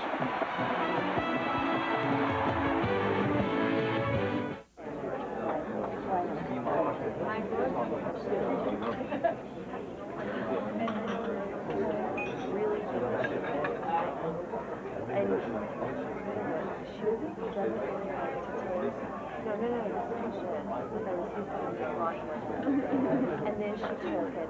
And she was like, no, first. Boil it. Boil it first. Never in a million years have I ever done that. I like new things, especially when they get old. Like keeping things around? Good news. Introducing Valvoline Max Life, the first motor oil formulated for higher mileage engines. Max Life conditions use seals to help prevent leaks and helps keep your high mileage engine performing for a long, long time. Son, another 100,000 miles and this baby will be yours.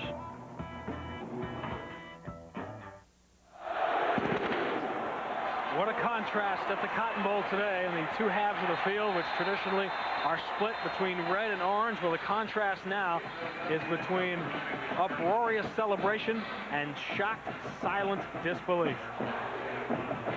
75,000, one of the toughest tickets in the state of Texas to get all year long. The game, if you are not aware, is played in Dallas because it is equidistant, as we like to say, between the two campuses of Norman, Oklahoma and Austin, Texas, each about a 3-hour drive away. Norman, of course, to the north, Austin to the south. But there has been nothing equidistant about the yardage in this game.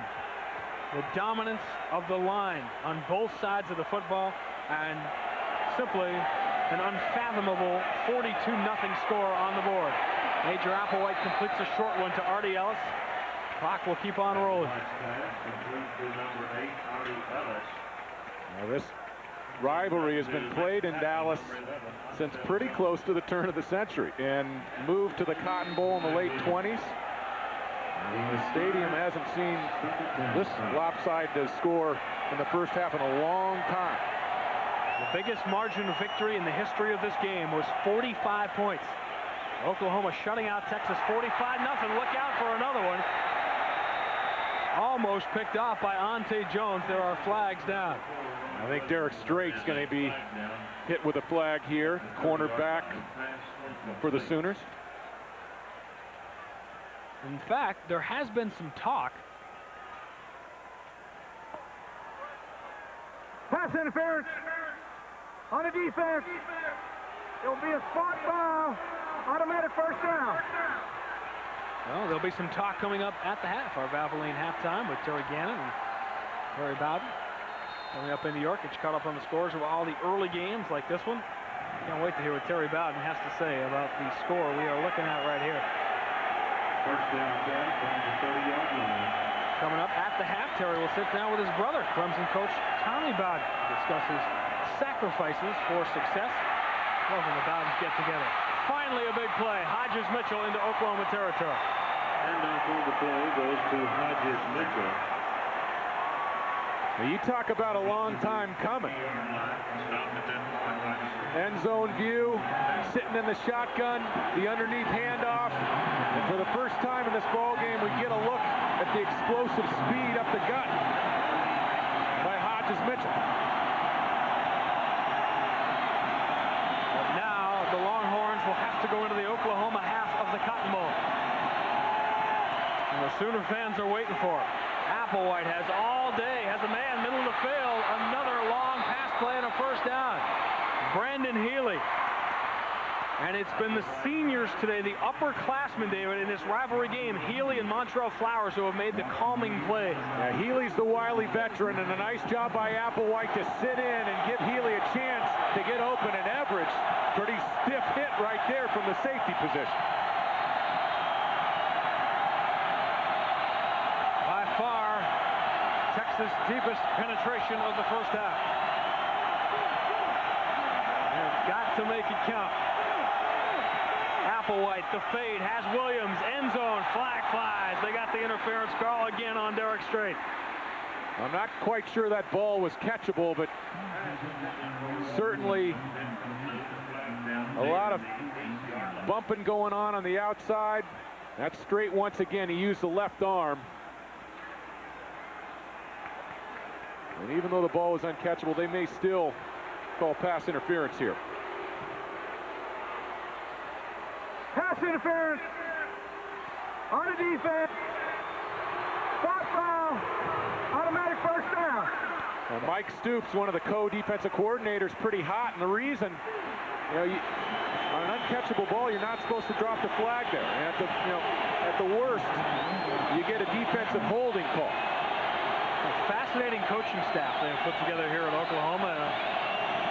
Boy, have they ever done their homework heading into this one?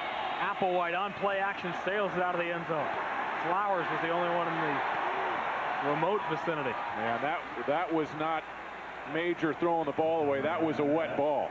And you could tell the football did not come off his hand in good shape. And we mentioned early 21 zip lead. It was not raining that hard, and then the rain started up again. Don't forget, if you're watching at home, the cold that neither one of these teams has seen to practice in this year. Applewhite again. Overshoots Brandon Healy. First time today Texas has been in the red zone where they have been exceptional through the first 4 games.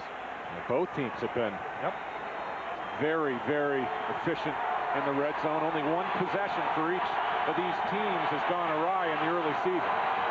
Texas 11 of 12 this year on first and goal-to-go situations, but you see their third down conversion numbers today. And here is 3rd and 8.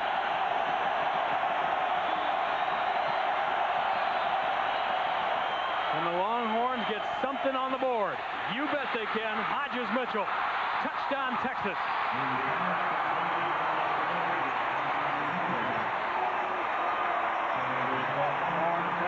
Well, Texas going to go for 1 here. They bring Applewhite and the squad off. And how about Major Applewhite? Checks 1, 2, 3 choices. Knows where his check down route is. Puts a little handle on that ball for his experienced tailback. And Texas finally has some points to show for their effort.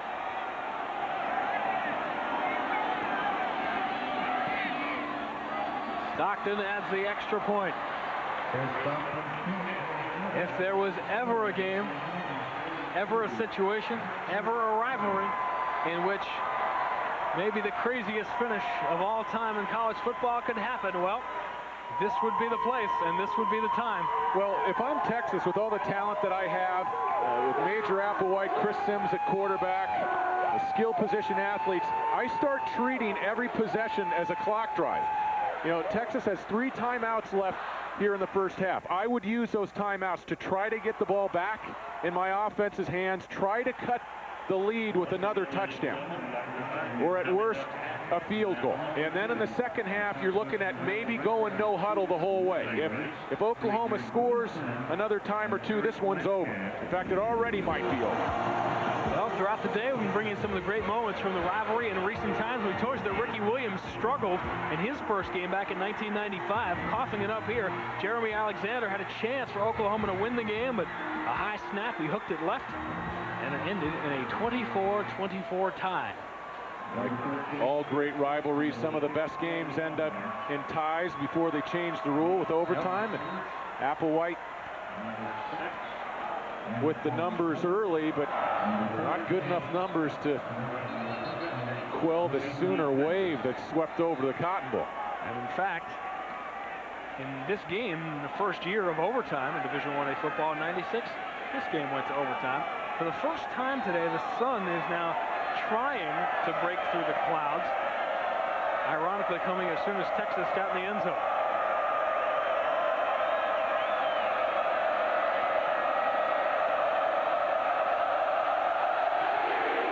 Texas has been an exceptional kick coverage team in the first half of this 2000 season, but not here. Savage to the 45. Even the things that Texas has been doing better than anybody else in the country have failed them here in the first half of the Cotton Bowl. Well, coming up next Saturday, a full slate of college football regional action, 3:30 Eastern, 12:30 Pacific. We'll bring you the Sooners against number 4 Kansas State or number 1 Nebraska against Texas Tech. Some of you will see these games, Indiana and Michigan, the game in the Pac-10 that may very well decide who's going to be in the Rose Bowl between Oregon and USC. Check the local listings at ESPN.com, keyword ABC college football. Well, Texas prospects of getting some more points on the board here in the first half just improved. A blocking infraction against Oklahoma on the return. They'll start at their own 20, and anybody watching saying, yeah, it's 35 points, no way Texas can come back from that type of deficit. Remember, last year Texas scored 38 points in 3 quarters against Oklahoma. Latrell on first down. There's another healthy chunk of yardage. Well, how big, barring a Texas-sized comeback of that variety, how big all of a sudden does Oklahoma-Kansas State look next week? Well, and not only Oklahoma-Kansas State, but then they get the Huskers 2 weeks later. They get a bye, and then they get to look at the Huskers. Now, fortunately for the Sooners, that'll take place in Norman. But you know, this Texas defense is not matching up well against the Sooners. And if the defense doesn't stiffen, things are going to look even bleaker. Works is held up right at the first down marker. It appears they are going to spot him across the 30, which should give Oklahoma the first down. The Sooners have the 3rd toughest remaining schedule in the entire country, and the entire history of this program. They are talking about these 3 games as being perhaps the toughest 3-game swing in the history of Oklahoma football. Yeah, it's definitely murderer's row. See what the teams that Oklahoma will play have done. That includes Texas coming into this game today. Still, of course, A&M remaining on Oklahoma's schedule. Their team is going to have a lot to say about the Big 12 South race. Works. Starts to the outside, knows he has to get it back in to keep that clock rolling. Ronaldo Works, like a lot of true freshman running backs playing in big-time college football, tend to think a little bit too much. Try to get to the outside instead of running the play they are supposed to run. Works ran into that obstacle the first couple of weeks, but he's been the limited action here in the first half. He has been running in the correct gaps. Well, and the offensive coaching staff for Oklahoma called them growing pains. You're a young back, and sometimes you're supposed to keep the ball inside when it's designed to go outside, or vice versa. But just like at the quarterback position, those things take time and they come with experience. We'll be talking about those total yard numbers tomorrow. Here is some more experience for Works, and maybe the biggest number they'll be talking about in the Sunday paper tomorrow is 3rd down conversions, as Oklahoma's about to face another 3rd down situation here. They are 6 of 7 against the Texas defense in the first half.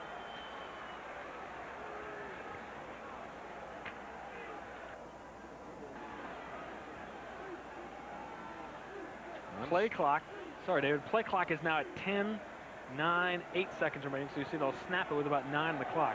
Texas electing to keep all 3 timeouts in their pocket, not try to get the football back.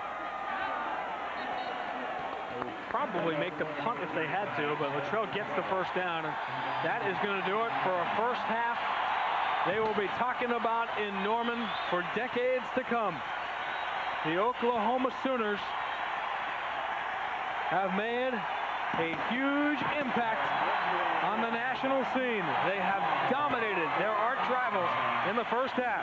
Stay tuned for Valvoline Halftime 2000 after this message and a word from your ABC station. Class 42-7 Oklahoma at the half. They won the coin toss, took that momentum, and did not look back. They went on defense first, stopped Texas 3 and out, then Josh Heupel went to work, finding Andre Woolfolk a 29-yard touchdown. That got him going at 7-0. Great punt returns, great play at the line of scrimmage, particularly by the offensive line. Heupel had a lot of second and shorts to work with. Quentin Griffin, not one, not two, but a natural hat trick. 3 consecutive touchdowns for Griffin. It was 28-0. And here's the play that may have put the lights out. Rocky Kalmus playing with a cast on his left thumb, so he had to hold the ball with his right hand. The senior linebacker on the interception return, the junior linebacker interception return for a touchdown. Chris Sims would dump one off to Hodges Mitchell. Will finally get Texas on the board in the closing moments of that first half, but an extraordinary first half by the Oklahoma Sooners.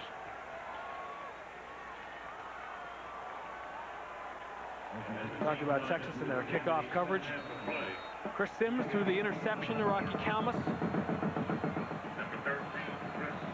Applewhite threw the touchdown. We've seen them both.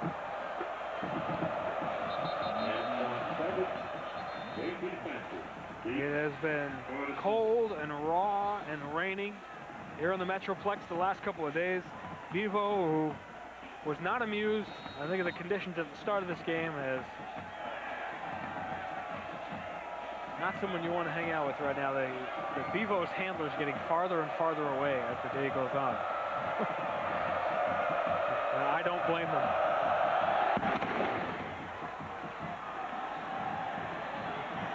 Savage at the 7. And even kick coverage for Texas, which they have dominated. They don't today, but if you look at the Morgan Stanley Dean Witter first half stats, all the numbers are pretty ugly from the Texas side of things. The Texas Longhorns have been giving up fewer than 4 yards per play through their first 4 games of the year, but they're giving up 7 per play to an Oklahoma team that has dominated the line of scrimmage. Third down conversions, David, extraordinary numbers. Yeah, the 292, a pretty ugly number. And, you know, when you look back and you assess the first half, great execution by Heupel in the offense, a big half for the Sooner defense, and you know, the Texas defense, frankly, pretty soft. Heupel, who had a brilliant first half in last year's game, might have topped that here today. He struggled in the second half, and his first throw in the third quarter is a bad one, intended for Savage. Now, Texas has to try to extend this game, and if Oklahoma puts another touchdown on the board, I think you'll see Mack Brown just shut things down. But until that happens, Texas has to invite the pass, continue to invite the pass by Oklahoma, keep the clock stopped, and then maybe we'll see a little no huddle by Texas early in the third quarter. Try to narrow this huge lead if they can. Texas did not use their timeouts when they had the opportunity late in the first half. Heupel's throw is almost picked off.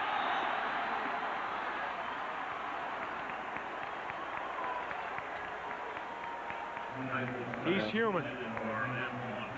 Now, we talked about a rivalry in a game that has produced some crazy things in the second half. Well, Texas has been a team that has dominated their games in the second half. Remember, their game with Oklahoma State was a 3-point game when they began the second half last week.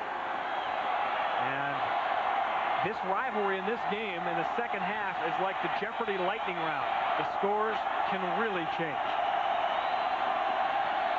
Third and long. Heupel and the Sooners were 7 of 8 on third down in the first half. They are 0 for 1 in the second half, although Trent Smith was wide open and flat out dropped it. That was a pretty solid throw from Heupel. For the first time in a while, he was facing some pressure in the pocket, and a little bit surprised that Smith didn't lay out to make that catch. Only 25 seconds come off the clock, so you know, at least in the mindset, if Texas can come down and score right away here, might put Oklahoma, at the very least, back on their heels and a little less sure of themselves. Playing in a game in which they know from past experience anything can happen. First time today we see Josh Ferguson, and he is a good one. This one held up by the wind, will angle out of bounds. Good field position for Texas to start the second half. Well, tomorrow on ABC, last season, Michelle Kwan captured the World and the U.S. National Championships.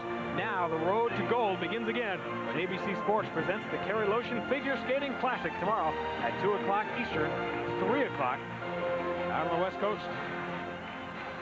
And that's really been the story, Sean. You mentioned we hadn't seen Ferguson, the punter, yet. Not one appearance in the first half. In fact, the only time that the Sooner offense was stopped, they stopped themselves. They ran out the clock and headed into the locker room with a 42-7 lead. Major Applewhite holds 37 school records for Texas. If he can pull this one off, he can rewrite all of those. They will remember him forever. He needs big plays in the second half, and we have seen quite a few of those. In fact, last week on ABC, that 96-yard touchdown, the second longest in school history, 1 yard shorter than a 97-yarder, also owned by Major Applewhite. That play came at this exact time in the game, very early, opening series of the third quarter. Texas, talk about the slow start in the first quarter against Oklahoma last week. Slow start in the entire first half against Oklahoma State. Applewhite hangs in there and is picked off. J.T. Thatcher had 3 interceptions last week, and he opens the third quarter with his 6th of the year. First down, Oklahoma. Extraordinary. Well, any remote hopes of a comeback may have died with this throwing decision by Applewhite. The pressure by Kalmus, the hit in the pocket, and Thatcher. I mean, this kid plays the ball in the air as well as any secondary player I've seen in the country this year. 6 interceptions, as you said, Sean, and he came into this game #2 in the country in the interception department. Oklahoma, which went 3 and out, taking no time off the clock on their first possession, will get it right back. Heupel's going to throw, has a man. Josh Norman caught it, dropped it, and he's got it back inside the 2. The pass from Josh Heupel to number 3, Josh Norman. Every play, every inch, every loose ball, it is all gone the way of Crimson and Cream. You know, and Heupel's arm strength has improved. I have been very impressed today. There were some questions in my mind coming into this game whether he could put some zip on the ball when he needed it. Great ball from Norman to Norman. And how about Norman's play to make the recovery with Jammer closing in? How about Griffin for his 4th touchdown of the day? There are flags down. However, there is a flag down on the play. Offside. Defense. Penalty decline. Touchdown.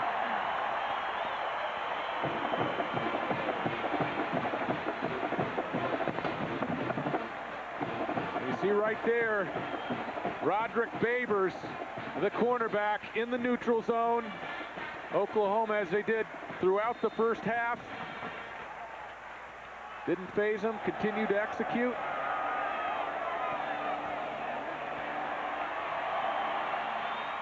And as a result, the numbers on the scoreboard are daunting. 4 touchdowns in the Red River shootout for Quentin Rivers.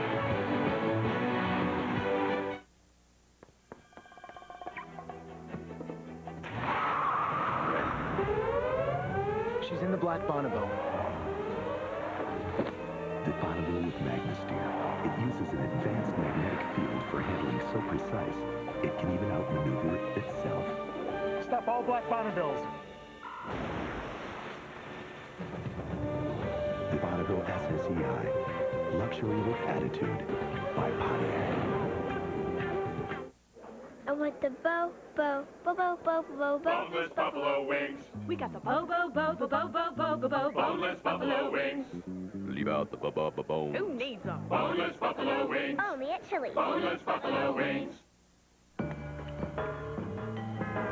Online brokers have a game. It's called Who's Got the Cheapest Trade. So you spend time comparing prices instead of comparing resources. Judging how good the deal is rather than judging how good the information is. Investing isn't a game. You need to trade online with trusted advice and better information. Morgan Stanley, Dean Witter. Move your money. Get well connected.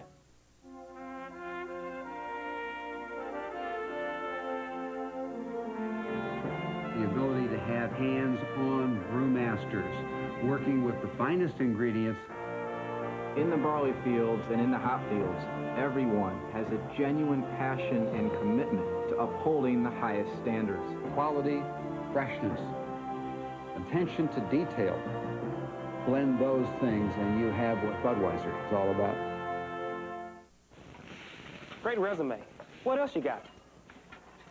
I want my baby back, baby back, baby back. Chili's baby back ribs, yeah, yeah.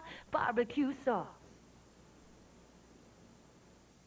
The Bucs defense is tough, but what's happened to Keyshawn in the offense? Now they face the undefeated Vikings on Monday Night Football at 9 Eastern, 6 Pacific. 49 reasons to smile and counting. Fans of the Oklahoma Sooners, and boy, how much fun is that 3-hour drive going to be back north? 4 touchdowns by Quentin Griffin. First time a Sooner has ever had 4 touchdowns in this game against Texas. They have never scored more than 50 points in one of these games.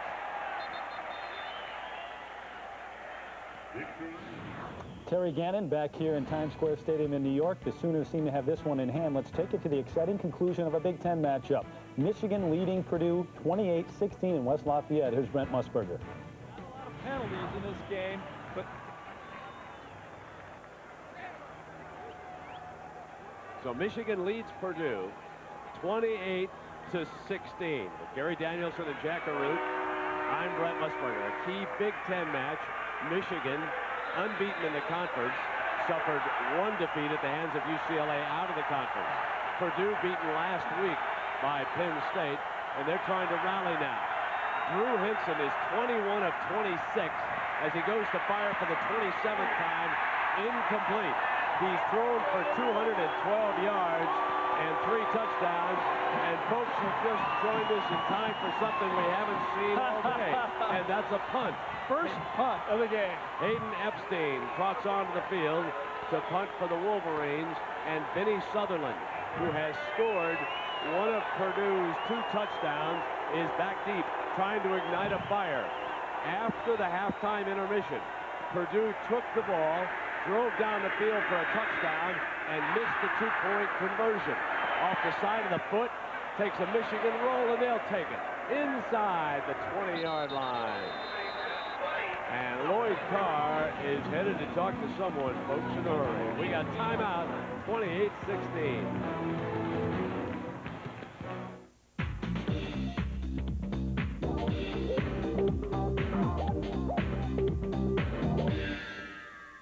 Big on taste, but low on cash? Try the new 99-cent BK Cravers menu from Burger King. 8 mouth-watering choices at an unbelievable price. Like the delicious flame-broiled Bullseye Barbecue Deluxe Burger or cheesy mozzarella sticks. Just 99 cents every day at Burger King, where you can get great-tasting food every day. Got the urge?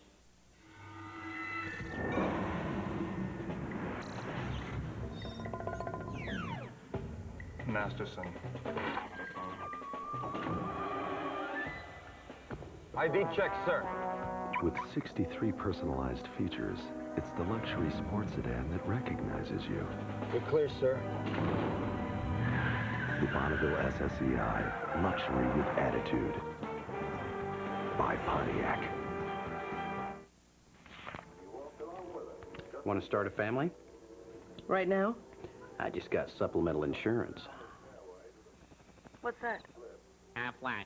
Well, if we get sick, our health insurance won't cover things like lost pay or other expenses. This does. What's it called? Aflac. I don't know. Aflac. Without it, no insurance is complete. Last season, Michelle Kwan captured the World and U.S. National Championships. Now the road to gold begins again.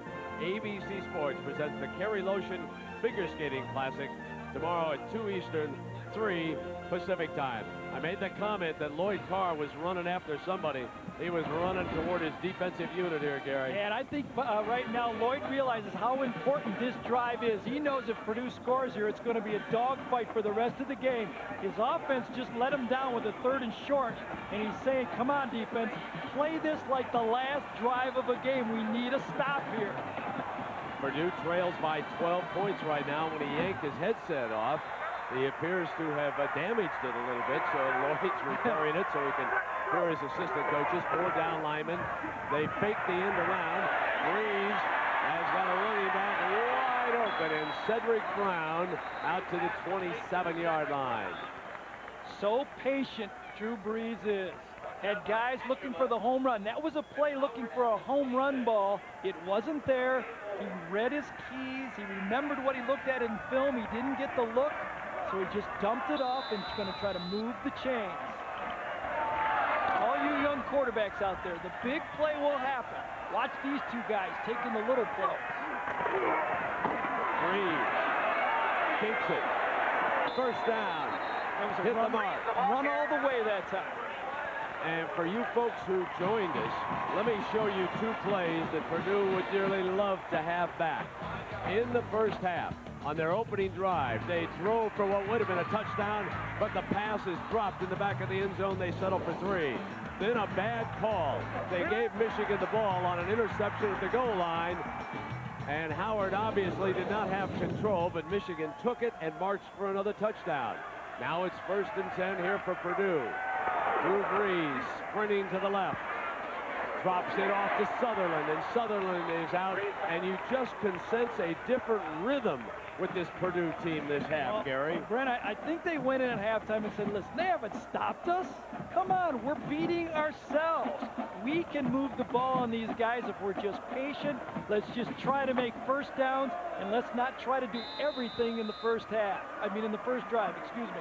You look at the pass chart for Drew Brees. Look at how accurate this guy is. Remember, 2 of them have been dropped. He is amazingly accurate. 2nd down and 2. Here, stopped on the swing pass, and that was Victor Hobson, who made the defensive play on Cedric Brown. Let us check in with Jack Arute. Jack?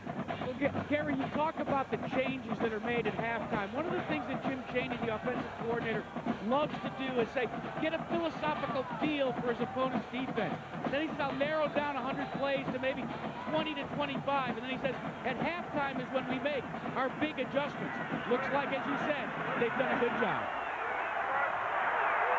Here's 3rd and 5 after the defensive play by Hobson. Big play in the drive. How far will Applebee's? With time, Stratton right at the first down mark. He's going to get the spot. First down, Purdue.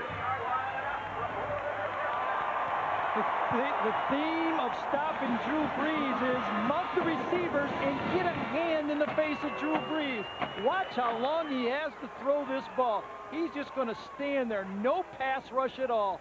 Wait and wait and wait and wait for someone to get across that first down line and throw it. He's too accurate to do that on 3rd and 5. He's got to get a hand in his face. There's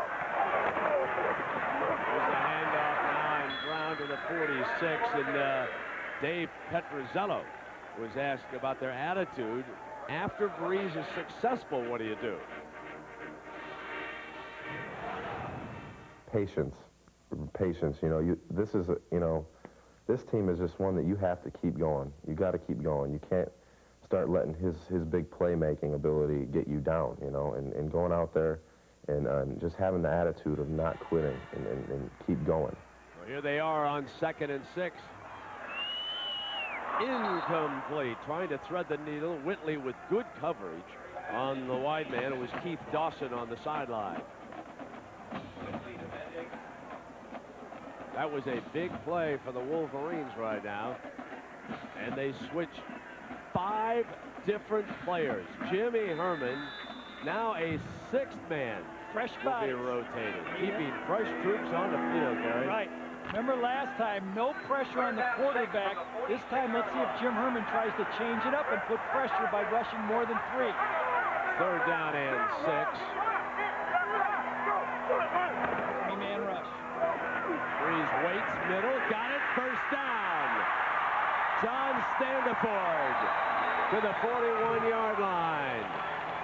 Can't really fault Jimmy Herman. Remember, he bought the safety blitz on the touchdown to Sutherland. Now he rushes 3 guys, and Brees picks them apart. Accuracy from a quarterback is key, and both of these quarterbacks are showing that if you get what you look at, how good an offense can be. No pass rush. The freshman cuts across the middle. Not very good coverage by Michigan that time. Poor technique in your man coverage, and you give them a first down. 13-yard gain to the Wolverine 41. Michigan's DBs could be wearing down. There's that inside handoff, Cedric Brown. And he barges to the 36-yard line, and Hobson again.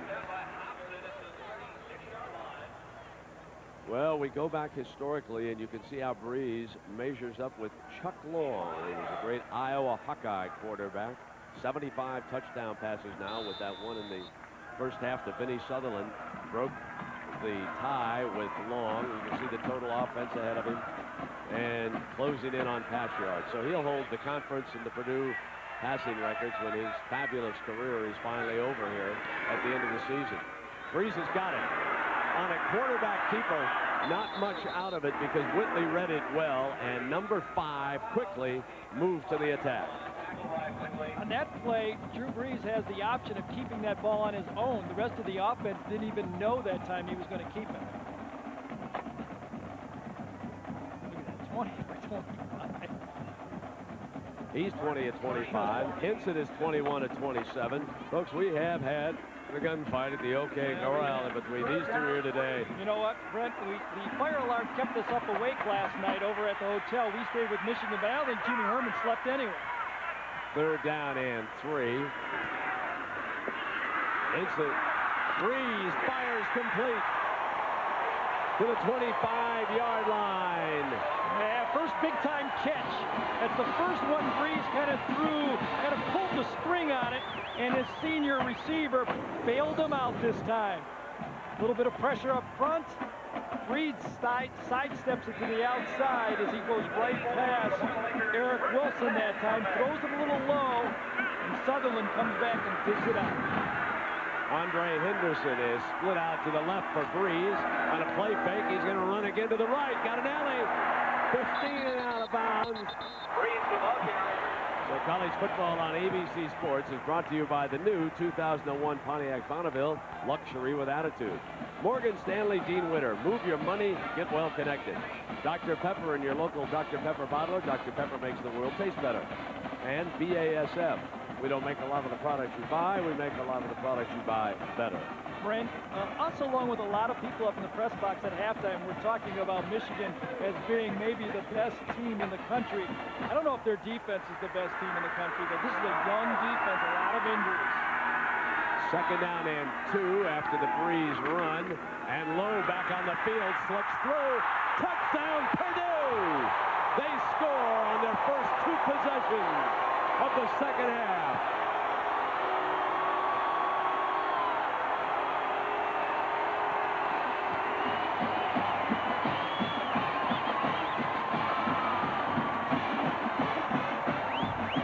Both of these offenses make you defend the whole field. Breeze throwing, Breeze on keepers, bootleg passes, and all of a sudden you hand it off to a guy you can't hardly even see behind that senior offensive line, and they poke it into the end zone to make it 28-23. Travis Dorsch adds the extra point. So now Lowe is carried 14 times for 100 yards and this 16-yard touchdown. Timeout.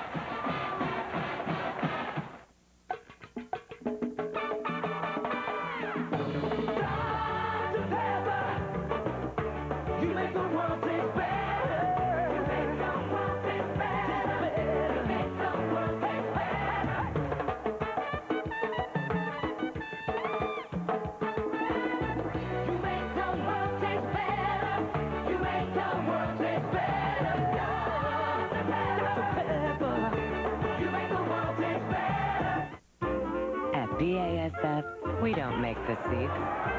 We make them more comfortable. We don't make the lipstick. We make it brighter. We don't make the jacket. We make it warmer. We don't make the floor. We make it tougher. We don't make a lot of the products you buy. We make a lot of the products you buy better. BASF. E is for experiment, emergency. embarrassment, and expensive. But not if you're working with Dell, since we design our servers, storage, and services to make it easier for you to succeed on the internet. So, E is for easy. At least with Dell it is. To find out more, visit Dell.com. Dell E-Business servers use Intel Pentium 3 Xeon processors. Time calls Gideon's Crossing an important dramatic television event. Don't miss a special premiere without commercial interruption. Tuesday, 10/9 Central on ABC. Purdue closes back to within 5 of Michigan, 28-23. Still 4:12 left in the third quarter. Purdue has scored on its 2 possessions so far this half, and they stopped Michigan and Drew Henson for the first time today. Vargas lets it go out. So it'll come out on the 20, and we're at Ross-Ade Stadium with Jack Arute and Gary Danielson. I'm Brent Musburger. Michigan 28, Purdue 23. And Purdue scored twice this half on the ground. First it was Ennis, airborne. Then it was Lowe, squirting from 16 yards out. End zone. And now it will be up to Michigan to see if they can respond to the latest Breeze heroics as he leads Purdue to 2 touchdowns here in the second half. Now Drew Henson back out. Anthony Thomas, known as the A-Train, behind him. Askews the fullback. Henson to put it up on first down. The screen to Thomas. It's red. Thomas breaks the tackle. It gets no further than the 21-yard line with Matt Mitrone. And now we take a look at a brilliant comparison. Henson 22 of 28. Breeze 21 of 26. 214 to 197.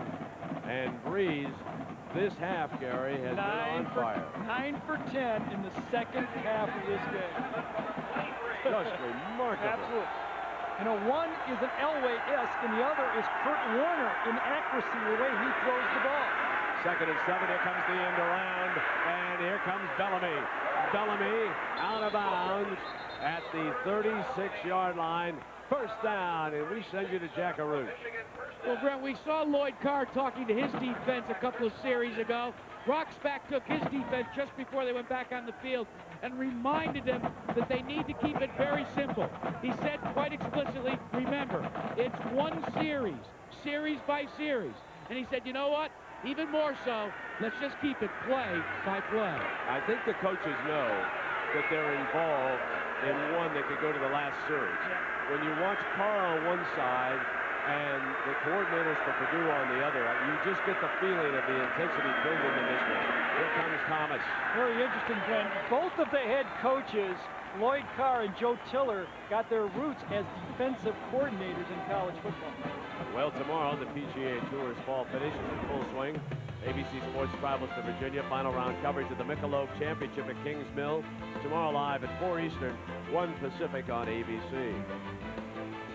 Second down and 7. The game has changed so much, though, in the last 10 years. You're going to athletes now. You spread them out. You isolate them. You match it up very much like the NFL, and the influence of the NFL has been huge on college football. Walker and Terrell are off to the right. And Henson looks in that direction, and he's got Terrell. Terrell brought down from behind at the 43 by Woodyard. You can... Lloyd Carr talking to his guys. Roxback talking to his guys. Come on, let's play hard. What can you do, though? When you got a matchup and timing like this, Henson goes back. Look at the timing. Thrown before he breaks. Decent coverage. What are you going to do about that? The only way to do it is like they do in the big leagues, Brett. You got to get to the quarterback. Exactly. 17-yard gain on that pass completion, and now Henson has thrown for 232 yards. Split back look. Armstrong in the game is the fullback, and he'll lead the A-Train Thomas to the 37-yard line, and Adele making the stop. So reminder that at the end of the game, we'll select a Chevrolet player of the game from each team. Chevrolet makes a $1,000 contribution. Deach University General Scholarship Fund. Do we do it now or do we do it later?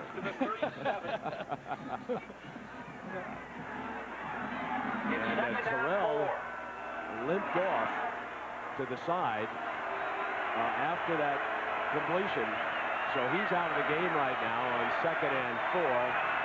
Seymour and Chapu, the Wolverines, the two tight ends. Looks like a blitz off the corner. They blitz the run, and Thomas is short of the first down.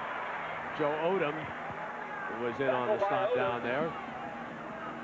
A situation for Michigan and their field goal kicking. Remember, they've only been 3 for 9 this season, and them being on the 32-yard line, I think they're in 4-down territory.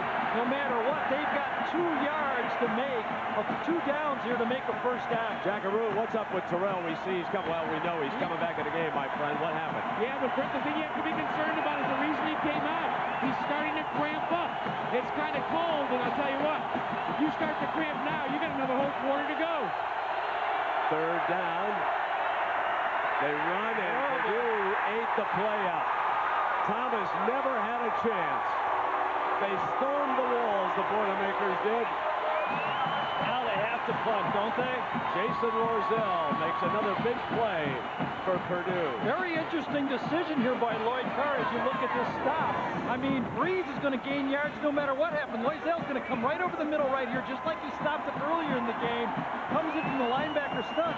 You might as well go for it. What's the difference if you give the Breeze, Drew Brees the ball on the 40 or you give it to him on the 20? He's going to gain yards. I think I'd rather have, say, Henson give it another shot. Very, very good point, Gary. I agree with you. 4th down and 5 for the first down. And a timeout, though, is going to be used. As the final seconds tick away on the 3rd quarter. Yeah, that's what it was. So they'll get a chance to discuss it over on the far side. Drew Henson, Lloyd Carr, and the rest of the Michigan Brain Trust. And we'll come back with the 4th quarter after this message and a word from our ABC station.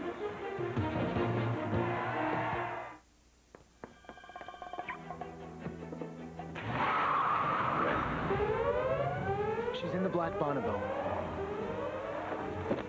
The Bonneville with MagnaSteer. It uses an advanced magnetic field for handling so precise, it can even outmaneuver itself. Stop all black Bonnevilles. The Bonneville SSEI. Luxury with attitude by Pontiac. A new generation, a new today. Got the new man's way to lose the gray. I'm a Grecian man. Fast and easy, I'm on track. It's like my natural color's back. Grecian man. No flashy woman's look, no way. The new man's way to lose the gray.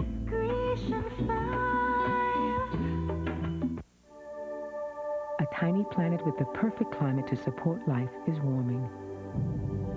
Doing nothing is not an option.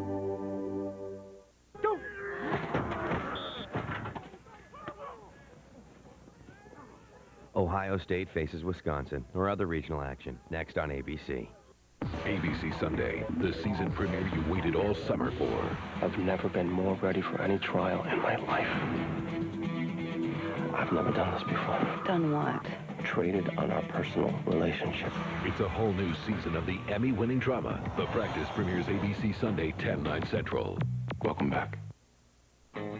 How far will Applebee's go to put together our menu of American favorites?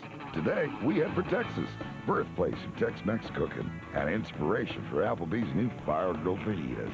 Tender steak or chicken, sizzling in a Tex-Mex marinade of limes, zesty peppers, and spices. All served on a platter nearly the size of, well, Texas. New fire-grilled fajitas, from the heart of Texas to your table. It's a taste as American as Applebee's. Depend on Dave Staley tonight at 7 on News Channel 9.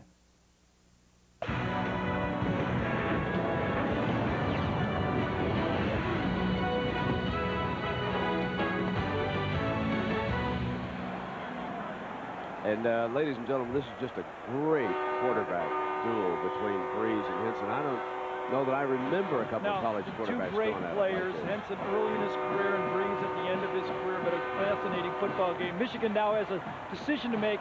Brent, a new holder here. Watch for a changeup by Michigan. That is not their regular holder in the game. Whitley, and it's a punt.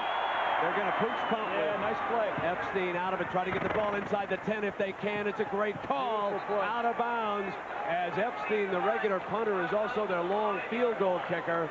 And with that setup and Whitley, they do punt it out of bounds, and it's out at the 5-yard line. Nice so play. Tough field position Yes, here. it is. And I think Drew Brees says, hey, when we started this half, we were down 28-10. Now at 28-23, I don't care if we have to start the game and start this drive from our end zone. We got the ball with a chance to take the lead.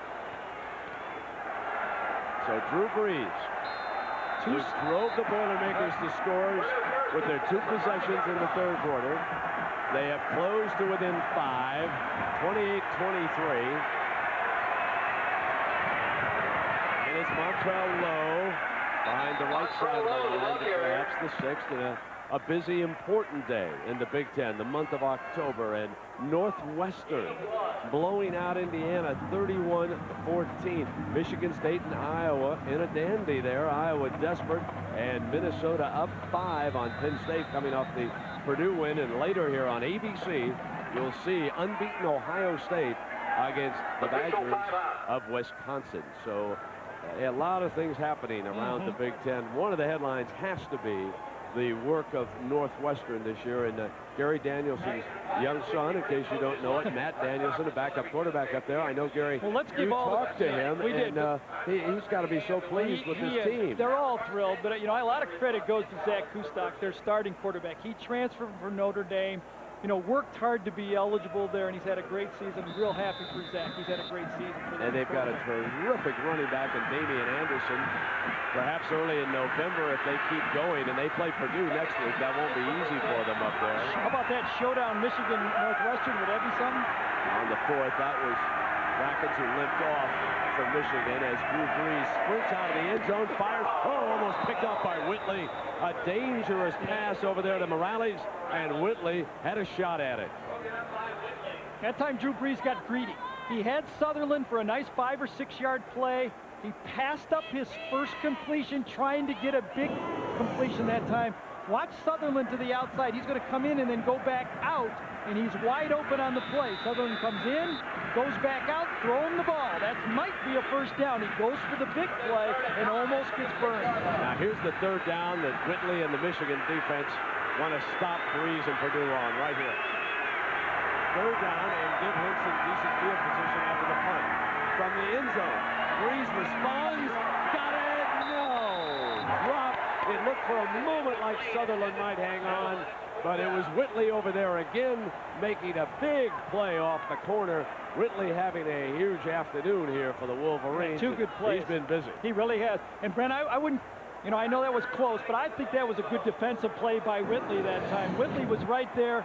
Wouldn't really call it a drop ball this time, I don't think. Whitley's right there to jar it loose right when it was there, and that's what you want your defenders to do in a passing game. Now it looks like they've changed punter. No, and here's the punt. Scott Kurz is the punter, not Travis Dorsch. That is a huge change this week. This is the first time we've seen the Purdue punt team, and remember they botched 6 of them in the last 3 weeks. Low snap. Penalty flag is down. Bellamy from the 46. Coming up the middle, Bellamy. And Bellamy brings it to the 25-yard line, but there is a penalty flag thrown by the linesman. Bellamy is going to be a great player before he leaves Michigan. He is fast and fearless, too. Well, Michigan will decline that. I'd say field position inside the 25-yard line. Lloyd made a great choice there. A little pooch punt down to the 5, stopped the Boilermakers, and all of a sudden he gets the ball on the 25, 1st and 10. Yeah, that was a great decision. You know, I think at first they were probably going to pooch punt Drew Hinson. Yes, I think they were too. Because they have done it. They were going to line him up back in the shotgun. Then with the timeout, they said, let's set the long field goal. The wind's now at our back. and maybe we can decoy them that way, and they certainly did. Nobody was back deep, and that play worked for the Wolverines. Now an important drive.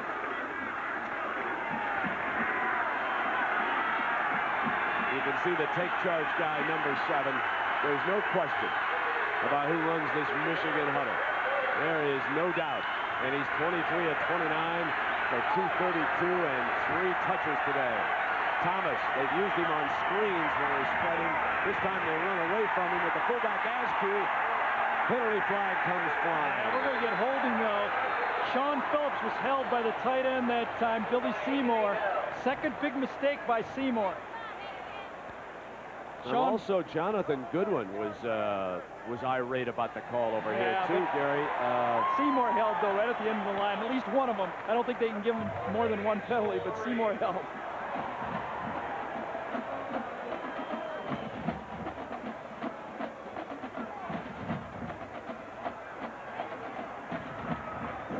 Match right up at the end, so right out here. I think this is where it happens right here. Phillips, 53. Phillips forces him in, and when he cuts back in, you see the jersey just grabbed, and that's going to be the holding penalty. There's the field judge has his eyes right on the tight end every time, and they're going to call it facing any jersey just at all wrinkled. Michigan at the Purdue 35-yard line. First down and 21 for the Wolverines. Drew Henson hits Thomas, and he's to the 23-yard line, almost the original line of scrimmage. Joe Odom making the play defensively here for the Boilermakers with 13:10 to go in the 4th.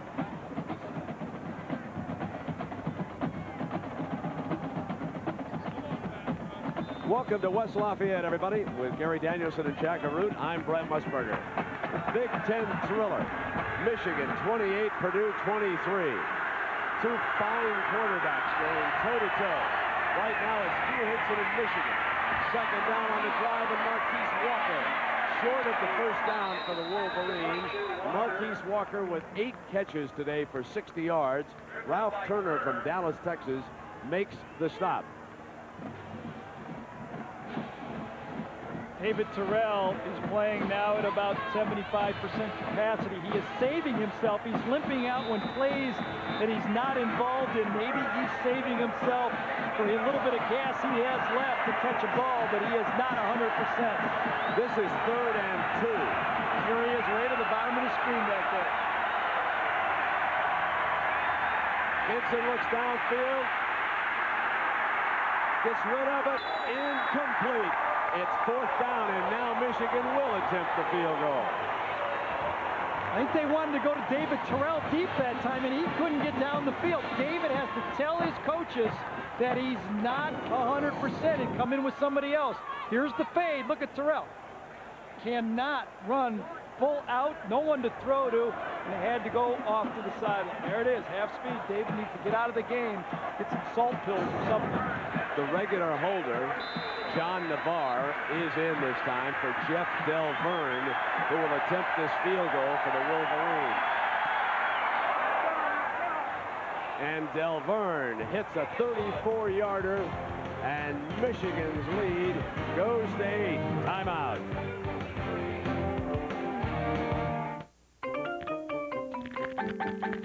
It opens automatically. It reverses automatically when it encounters an obstacle. It closes automatically. Who has the first power hatch ever offered in a minivan? It's automatic. Dodge Grand Caravan, the best minivan ever. The all-new Dodge Caravan. Different. Hey, Shannon, I'll give you 2 shots in this hole. You already had an advantage. You're right, I had one earlier. So are you going to tell me what your advantage is? Sure, it's the right balance of protein and carbs. What is? My advantage. I'm the one who needs an advantage. I know. Very funny. So how can I get an advantage? Have you tried buying it? Convenient, great-tasting Advantage from EAS. Smart nutrition for active people. high finance, underground. Janice is down here, checking up on a potential investment. A communications company that says they've laid more cable than their competitors.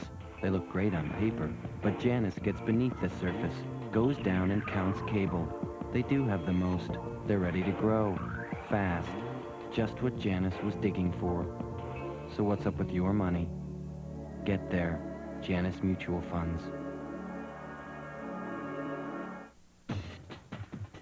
Go where you wanna go. Introducing Goodyear's new and improved AquaTread 3. At highway speeds in a downpour, a set of AquaTread 3 tires pumps away over 6 gallons of water per second for outstanding wet traction. That's serious technology. Freedom from worry. The all-new 80,000-mile wet traction, dry traction AquaTread 3. Serious freedom. Only from Goodyear. Goodyear, Goodyear. The National Rifle Association, one of the most influential organizations in America. Why is the NRA so powerful?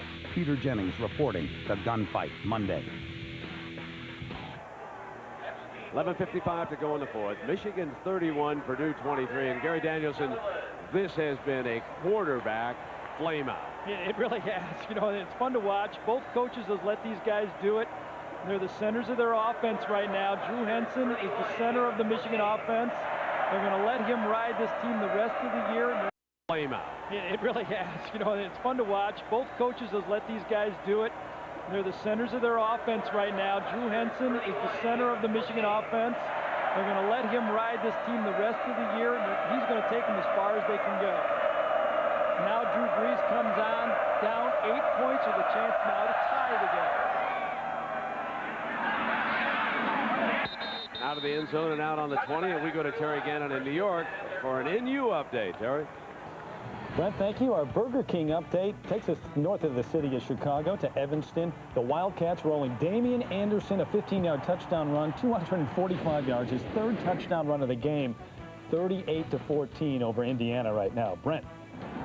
Just absolutely amazing. And in case you folks did not catch the story, a couple of the coaches at Northwestern, including head coach Randy Walker, are very close to John Matsko of the St. Louis Rams staff. They went down in the spring and they studied what the St. Louis Rams were doing to attack, and they have used some of that at Northwestern. Obviously, it's working. Here's Drew Brees. Speaking of offense is working, sliding, first down, Purdue. And you know, Gary, when you talk about gunners like we've got on the field, you know, when you think basketball, there's one guy you think of from Lebanon. Around Purdue, the all-time gunner is Rick Mount. And the only way you could stop this guy was to foul him or get a hand in his face. And the gunners we have out here today, just like Mount, can't be stopped. And also, he played for Gary's father-in-law, George King. Fine coach here, later the athletic director. Nice gentleman. First down and 10. And from the gun, it's Brees. Middle, got it. And it's Stratton at the 35-yard line.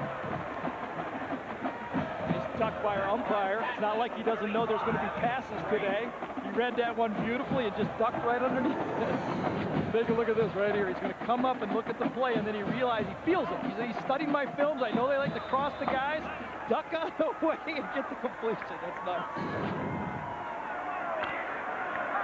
Good job by Jimmy Herman. You mentioned it before, Brent, keeping fresh players on the field to rush the passer. Not a sack in the game. On 2nd and 7, Lowe to run on a slick cutback.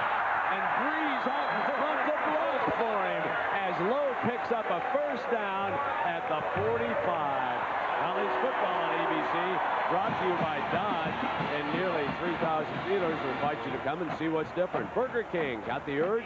Ameritrade, it's how you get somewhere on Wall Street, and Thrifty Car Rental, the car you want, the service you expect, all at a low rate. Just what you want, just Thrifty.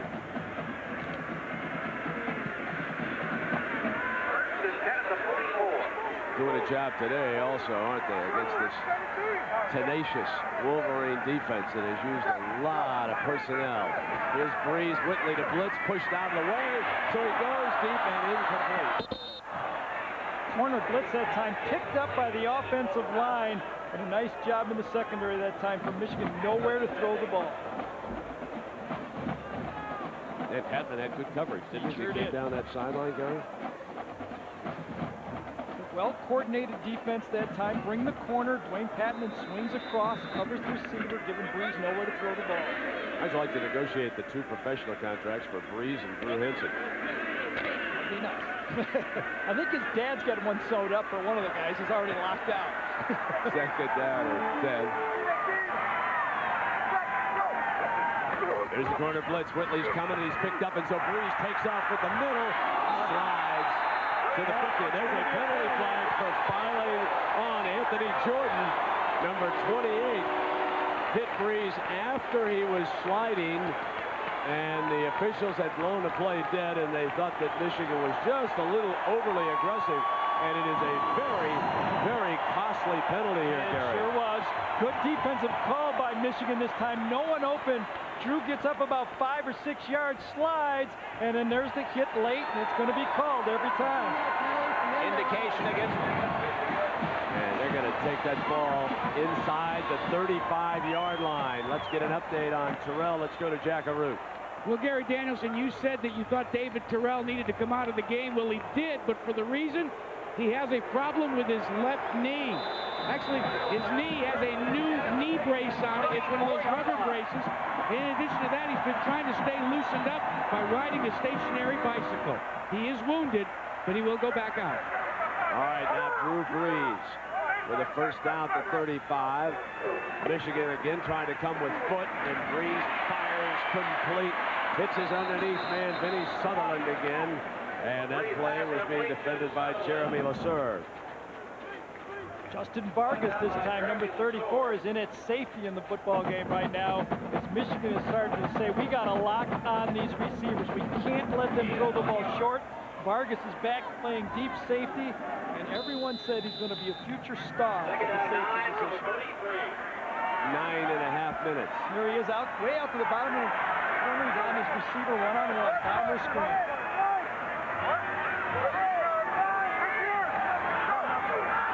Brees going to fire quickly, and here comes Sutherland. Got the corner, out of bounds at the 16, and a penalty flag. This one could be against Purdue. Silly penalty. Way behind the play that time. I think it was Timmy Stratton, the tight end, took a block that was 20 yards behind the play. He's going to get a call. And that will nullify a slick 18-yard gain. Brees to Sutherland. First bubble screen I've seen Purdue run in 4 games. Teams have been taking that play away from the Purdue offense.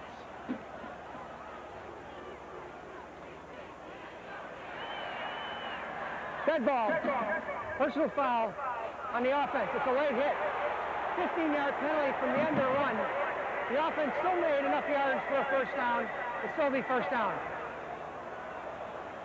That is the first penalty assessed against Purdue today, and it earns the tight end Stratton a spot right next to the head coach, and that might be the worst penalty of all.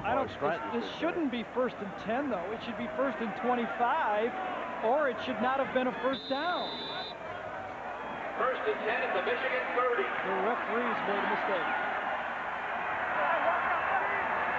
1st and 10 for Purdue, trailing by 8 points in the 4th quarter, and Montrell Lowe is stuffed at the 30-yard line, bringing second down as Larry Stevens comes in to make the stop with Jack Arute and Gary Danielson. I'm Brett Musburger. We have had a wonderful duel here between Drew Brees and Drew Henson this afternoon. Right now, Brees is attempting to rally the Boilermakers.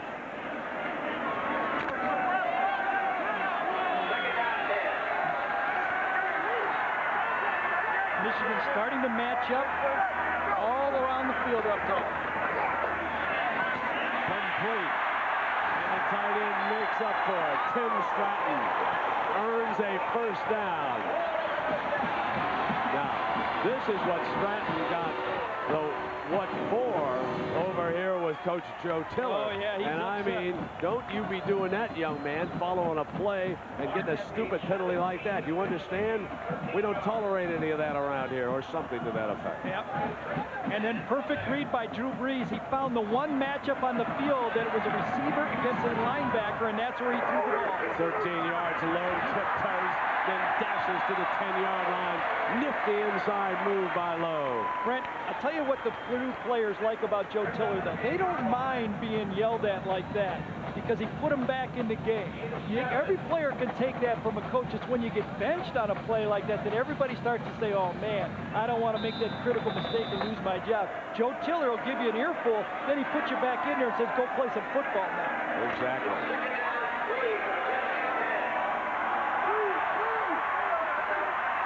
56-14. Oklahoma over Texas. That's the update. Wow. Second down, there was movement. Here comes the yellow. And Lowe out of bounds at the 6-yard line. A good run by Lowe to force Michigan to take the penalty. Had he been stopped in the backfield, Michigan would have probably declined and made it 3rd and 4.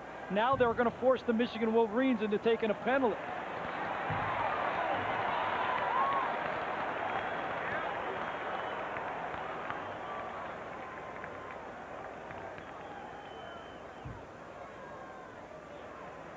We have 2 fouls in the play. Illegal motion on the offense, offside on the defense. Most penalties are offset. We'll repeat now. Yeah, let's remind everybody right now that coming up next, we've got a lot more fine football. Big Ten, Ohio State, and Wisconsin.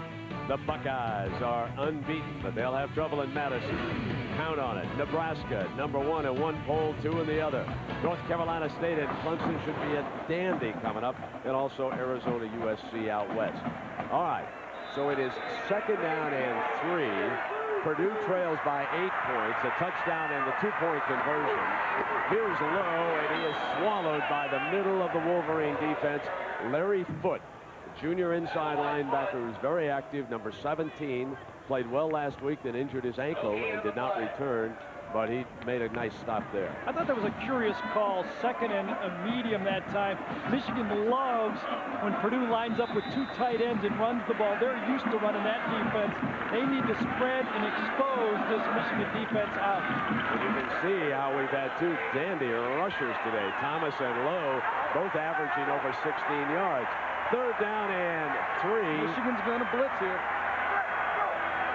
Oh, and Breeze over the middle has the freshman touchdown. They're a 2-point conversion away as John Standiford dashes into the end zone for Joe Tiller's offense. But now a critical 2-point conversion. Brent, I think you'll see again why I do not like going for 2 early in the game. Had they kicked the extra point earlier, an extra point now ties it. Crossing route, Michigan backs way too far that time away from the play. That close to the goal line, you can't take those deep drops. And an easy crossing route puts it into the end zone.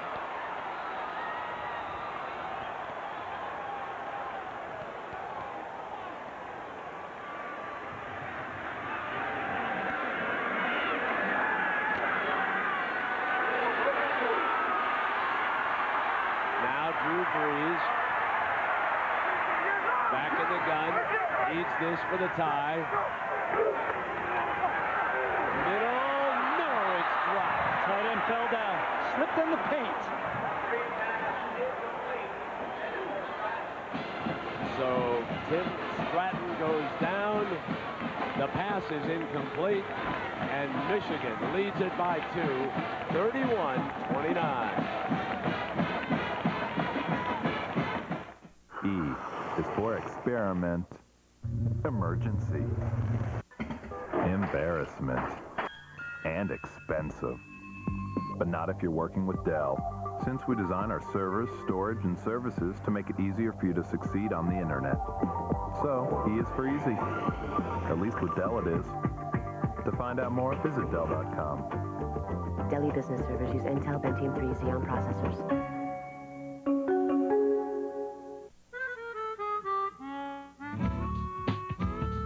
We began anew with new easy-out rolling captain's chairs, new 3-zone climate control, new power sliding doors, new power hatch, new brighter headlamps, new. Dodge Grand Caravan, the best minivan ever. And did we mention it's new? The all-new Dodge Caravan. Different. I like new things, especially when they get old. Like keeping things around? Good news. Introducing Valvoline Max Life, the first motor oil formulated for higher mileage engines. Max Life conditions use seals to help prevent leaks and helps keep your high mileage engine performing for a long, long time. Son, another 100,000 miles and this baby will be yours. Can't miss Monday Night Football. Tampa Bay against Minnesota, a key NFC Central Division match. Warren Sapp and the Buccaneers, Randy Moss and the Vikings. It won't get any better than that at 9 Eastern on ABC. Travis Dorsch, line drive kickoff, in and out of Farkas's hands at the 10. Now slips over and he's down short of the 15-yard line. Take a look at the two-point conversion right here. This is where the ball's going to Timmy Stratton. He's going to run a choice route. He's going to come inside and then go outside and watch his foot give way in the paint. His left foot, up, right there. Ball's down, perfect throw, incompletion.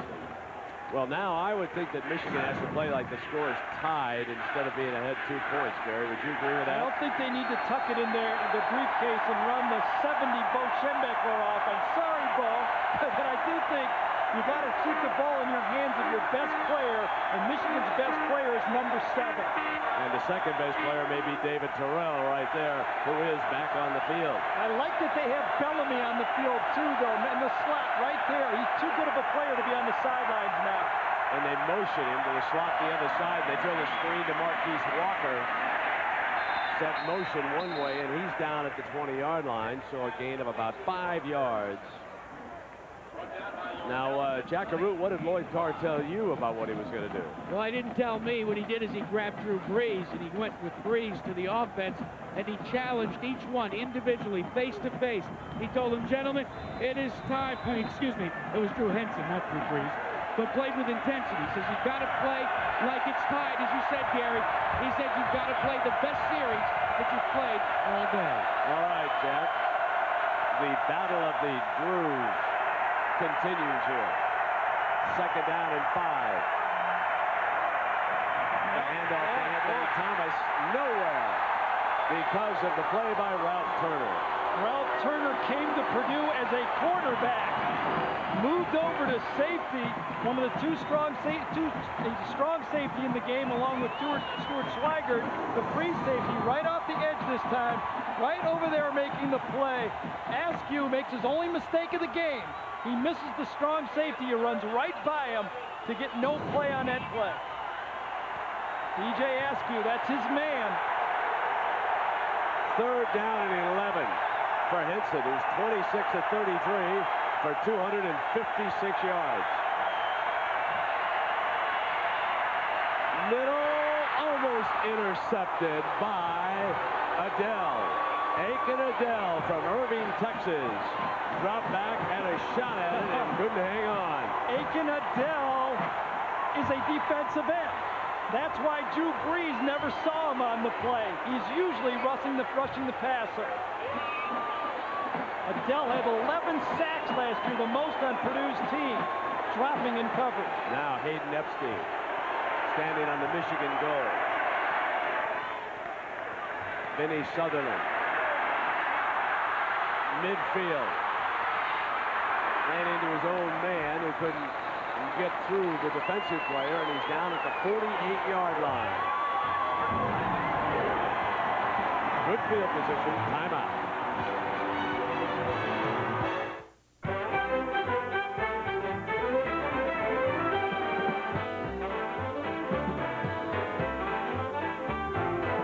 Presenting the best minivan ever.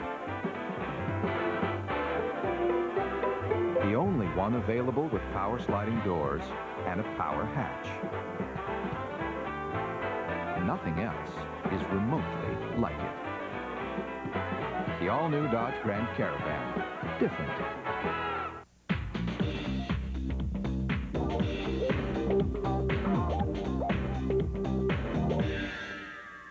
Big on taste, but low on cash? Try the new 99-cent BK Cravers menu from Burger King. 8 mouth-watering choices at an unbelievable price. Like the tasty chicken tender sandwich. Or spicy jalapeno poppers. Just 99 cents every day at Burger King, where you can get great tasting food every day. Got the urge? Yeah, hi. I just have a quick question about placing a limit order. Sure, I'll continue to hold. It's only been 42 minutes. Thanks a lot. You, want to grab lunch? Lunch? No, I had lunch yesterday. Telling you, bud. Switch to Ameritrade. Switch? And miss soft hits of the 80s? Physical. Go to Ameritrade.com. Ameritrade. It's how you get somewhere on Wall Street. Tonight, the new season of the ABC Big Picture Show begins with Mel Gibson. Give me back my son! Ransom, ABC tonight at 8, 7 Central. The best starting field position today for Purdue and quarterback Drew Brees. Look at the difference in style for Michigan. They've decided we're not going to give you the gimme throws. They're coming up on everybody.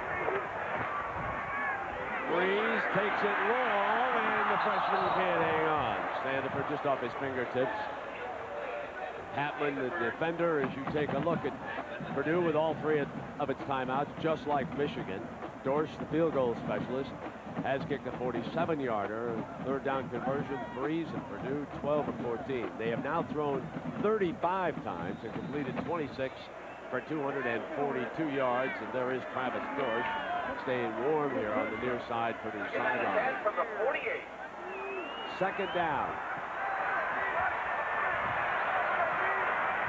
Michigan with 4 down defensive linemen, and Brees takes off. First down across the 35-yard line. A 14-yard run for the Purdue quarterback. No time to think about safety now. 2-point game against Michigan. You've never beat these guys. This was a called play, a quarterback draw all the way. And Drew Brees says, I can't worry about being healthy. I'm going for it. And he got popped pretty good. I watched him coming up and flexing his arm as he got up, but he had to have the first down. Almost 900 total yards here today. 469 to 431. And it has been a great offensive show. Sutherland's number 14 at the bottom of your screen. Brees looking.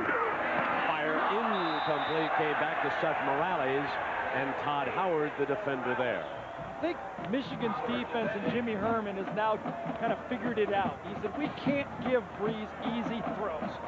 Maybe we don't feel comfortable playing bump and run. Maybe we don't have the athletes like Penn State or Ohio State does to jam them all over the field in the secondary. But we have to do it. It's the only way to stop the offense is to come up and come after the receiver. If you lay back, Brees is just too accurate. He'll pick you apart. Michigan up in the faces of the Purdue receiver. 4:18 now. Brees fires in. That time he got the man in the middle across the 30-yard line. So it will leave Purdue with 3rd and short. That was Stratton, the tight end. And Stratton here today with 9 catches for 68 yards. Sutherland has 9 catches for 112 yards. Joe Tiller has to start thinking ahead now. They don't get the first down. Do you use the field goal attempt now? Remember, a miss by Dorsch last week against Penn State. That's what Joe Tiller right now is thinking about. If we don't make it, you got to think ahead. What's your strategy? A little breeze would be blowing against Dorsch if they do try it here. 3rd down and 5 for the Boilermakers. Here comes the blitz. He's got his man, and he's got the first down. Inside the 20-yard line, John Standiford has become the go-to guy. 11 yards. Very subtle part of the offense in this Joe Tiller offense is to use the umpire as a little bit of a pick. Here comes the receiver in. Now watch the umpire cut right underneath them, and that forces the defender to go behind. It's a little bit of a angle that this offense can use in those short yardage situations. Now Montrell Lowe, who's been a dandy running back today for 117 yards, back in the game with the ball in the red zone for Purdue. Here comes Lowe. There's his specialty. And he runs it to the 10-yard line. It'll be 2nd and short. And if we have time permitting, the thrifty Carlino postgame report with our pair of Terrys, Terry Gannon and Terry Bowden, back in New York. They'll have all the big stories. Northwestern doing it again. Oklahoma says, we can't wait to get to Manhattan. Kansas, that is. And we will be there, Gary and I, for Oklahoma, Kansas State. Right now, we've got a great one here in West Lafayette. 2nd down and 2. Here's Lowe, and he's stuffed by Foot. What a great stop that was by the Michigan linebacker here on 2nd down. Michigan should start using their timeouts now. They need to look at, there's probably going to be a field goal, and they have taken a timeout. Very good call by Lloyd Carr. So the Wolverines take one as Foot steps into the hole with the whole body. Timeout. In a 1961 game, Willie Mays had 5 at-bats and took only 5 swings. One of those swings shattered his bat, and he still hit the ball 400 feet, just barely missing a home run by inches. As amazing as that was, nobody talked much about it. That's because his other 4 swings were home runs. When you're an original, you do it your own way. Original Coors. Original Coors? It's a big hit around here. What do I want the internet to be? I want it to be like Frank here. He really knows customers. Package Frank. Put him together with the internet. Now you've got something. You know, I just want doing e-business with us to be more human. Today, Nortel Networks is combining the power of the new high-performance internet with the tools your business needs to deliver stronger, more Frank-like e-business solutions. Come together right now over me.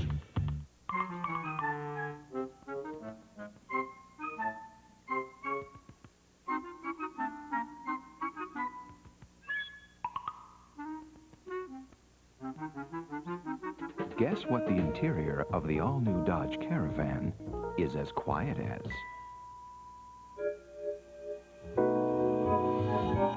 Dodge Grand Caravan, the best minivan ever. Different.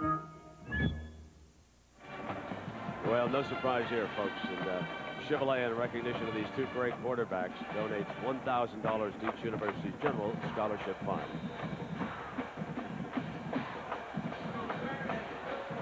With Jack Arute, Gary Danielson, I'm Brent Musburger. Welcome to the showdown. 3rd down and 2. Drew Brees and Purdue down a pair right now to Michigan. Time running down in the 4th quarter and before the snap. Legal procedure by Purdue.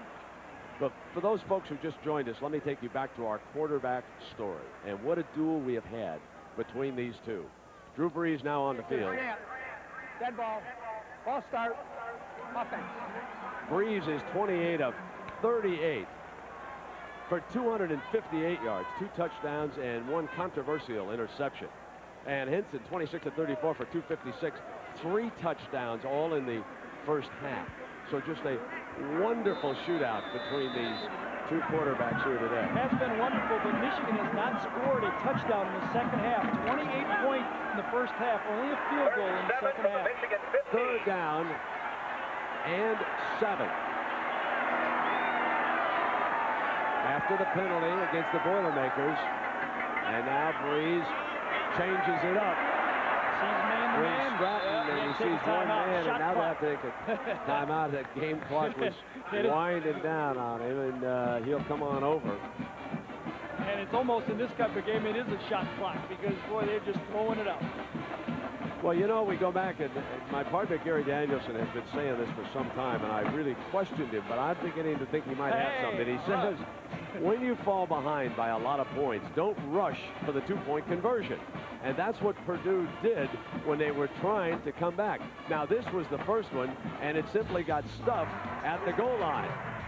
Now, the second one, they needed to tie the score just moments ago, and you will see the tight end who's open. He slips. And so right now, Purdue trails it 31-29, and your point is just keep kicking the extra points. I think it is. You know, nothing wrong with 7 points in a game. It's a long game. These 4th quarters have a way of shaking out, and points are points early in the game. I like to just take them. You look at a huge graphic right there for Drew Brees. He says he doesn't care, but you know he does. It eats at him. He's never beat some of the elite teams in this conference. He wants to put it away. And on the other side of the field, number 7 waits his turn. 2:17 to go. Michigan with a pair of timeouts right now. 2 games, 2 comeback wins for Drew Henson. He might have to do it again. 3rd down and 7. The wild card in this formation is the running of Brees. It forces Michigan to play it honest.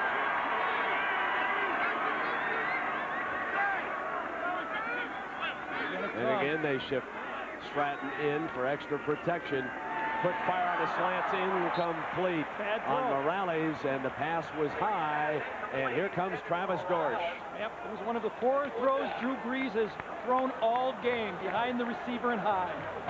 Now, Dorsch made a 24-yarder way back in the 1st quarter. That concluded Purdue's first drive after a would-be touchdown pass was dropped in the back of the end zone. This will be a 32-yard attempt by the young man from Montana. His holder is Ben Smith. For the lead. Hold it. No good.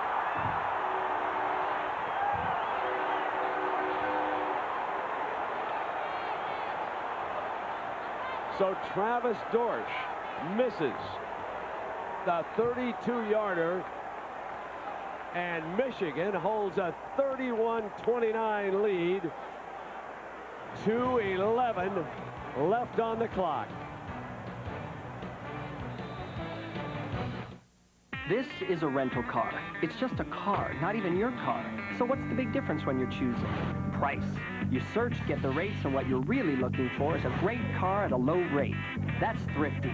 Just the things you'd expect from a worldwide car rental company. Things like great cars, great service, airline miles, Blue Chip Express program, the works, and at a low rate. So the next time you need a rental car, call Thrifty. Just what you want, just Thrifty.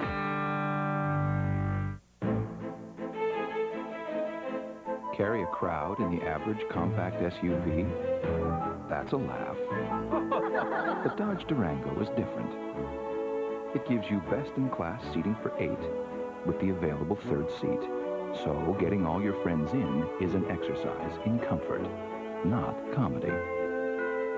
Durango. Different. And just right.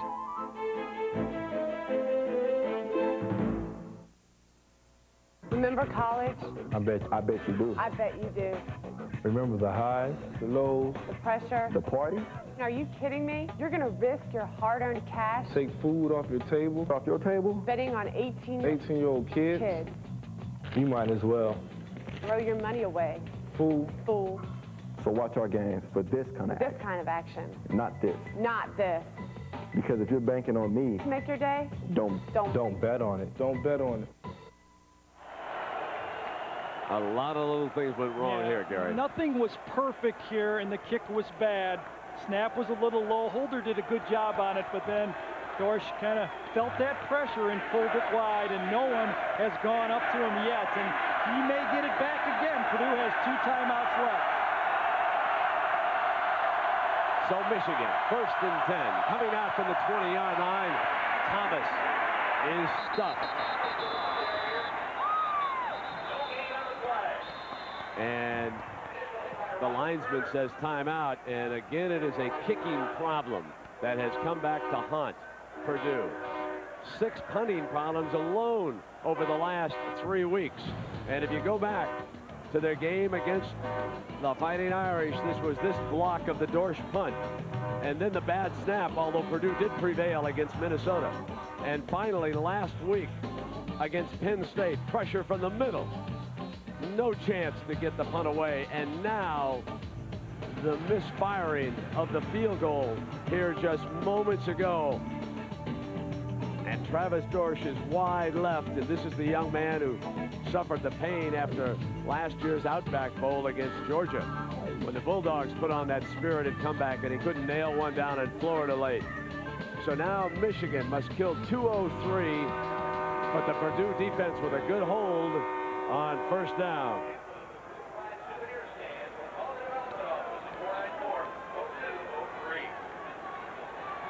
Nobody lonelier in the world right now than that young man. Second down and 9. Has to keep his head in it. Might get another shot. No, at the end of that drive, Brandon, wasn't just the kicker either. Remember, it was 3rd and a yard. They jump off sides, and then Drew Brees throws an inaccurate pass to force the field goal. Kind of a meltdown by the Boilermakers when they had the game ready to be put away. Bellamy's in motion. Hickson gives it to him, and he's stuffed, but breaks the tackle, and then can't get back to the line of scrimmage. Ralph Turner. And not only that, Purdue had to use a timeout with a delay of game. 3 critical mistakes, and they had a chance to make the game a 1-point lead. But you know what? It's not over. Oh, no. They've stopped Michigan on 2 plays. Here comes a 3rd down. And remember, Brees and Purdue can stop the clock, unlike the NFL, on first down. Yes. Purdue has no timeouts remaining in the game. I don't know. What do you do? If you're Lloyd Carr, you got to think. You're on your own 19-yard line. You've got a great talent at quarterback. Do you put it in the air? I think you have to. He's thinking about it. We'll be right back. What happened to me this year? A suspect jumped on me and tried to strangle me. I defended a man with a bug fetish. Because of me, a police officer was found not guilty of a murder I know he committed. I dated a guy who killed several people, even tried to kill me. I was kidnapped by a former client. And I surprised my fiancé with a very private wedding. On home plate in Fenway Park. And it only gets better. It's a whole new season of the Emmy-winning drama. The Practice season premieres Sunday 10/9 Central on ABC. Welcome back. Back and forth we go with these 2 coaches, Lloyd Carr and Joe Tiller, with decisions to make, and Lloyd has to decide, does he gamble or does he keep it on the ground, keep the clock moving? You still run. I feel a quarterback like this doesn't come around very often. Give him a chance. The formation looks like a run formation. I keep the clock moving and punt it. And you're right, Hinson on a roll, fires high, that stops the clock. I was just writing the call. I don't know if the strategy was right. Funny type of a call on 3rd down. I would have just rather had Drew Hinson drop back and throw the ball. Would have been my preference. Clock is stopped. 1:52 now. Epstein to punt. Sutherland. He's a nifty return guy. So it is up to the Gunners from Michigan now to get downfield. Now Travis puts his helmet back on. The field goal kicker says I might they get a second chance. High punt by Epstein. Good one. Sutherland to the 40. Drew Brees and Purdue are 60 yards away. 1:41. They're out of timeouts. Only first downs will stop the clock. Larry Foote comes down for the punt team that time and makes the play. What a fine player he is. So eerie talking to Drew Brees yesterday and Joe Tiller about tight football games. Joe was very honest when he said, I just don't think our guys are comfortable in tight games. He said, let it go. We should be comfortable in these games. A chance to beat Michigan in the 4th quarter with 2 minutes to go. We should revel in that opportunity, and he has it.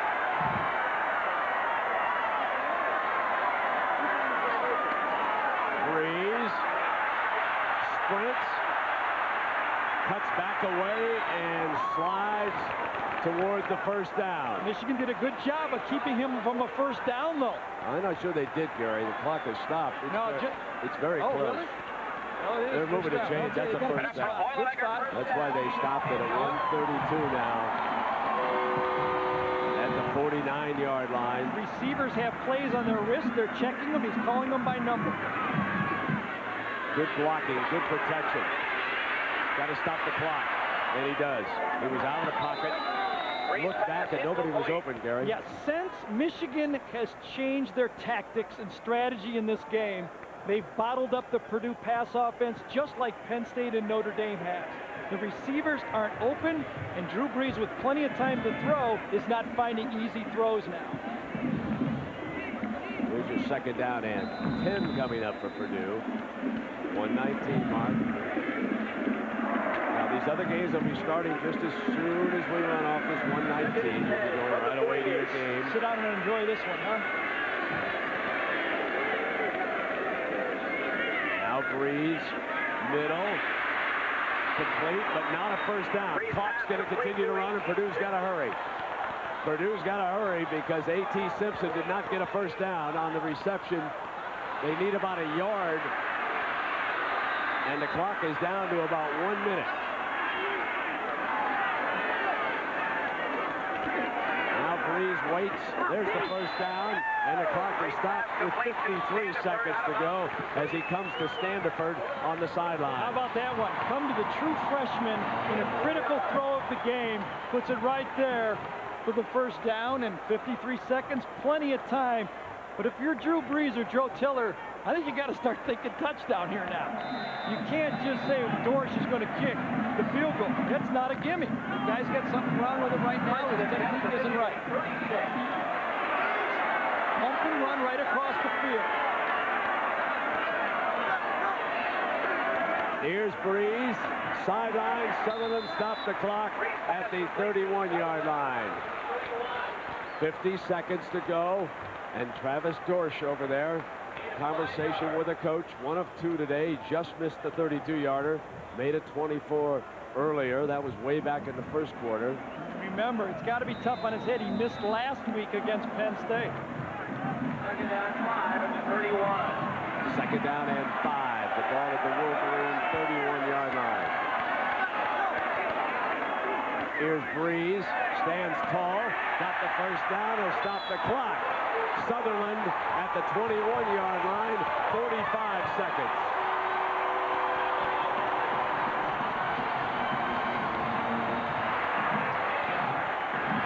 He'll ground it. And he may have caught the 12th man. Absolutely. He caught the 12th man. There's the flag. Absolutely. I believe it. And Drew Brees saw him trying to get off the field, and he quickly sent it down. There were too many men on the snap. He caught him before he got off. He did. Michigan tried to change it. You know what? Purdue had 12 men on the field, too, because Joe Tiller was out to the numbers pointing it out. Joe was running out there saying they had 12 men out there. Michigan gambled, tried to change their personnel on first down, and they got burned. On the defense, player to get off the field in time. 5 minutes. Here they go, trying to leave the field right there. They never got out of the snap.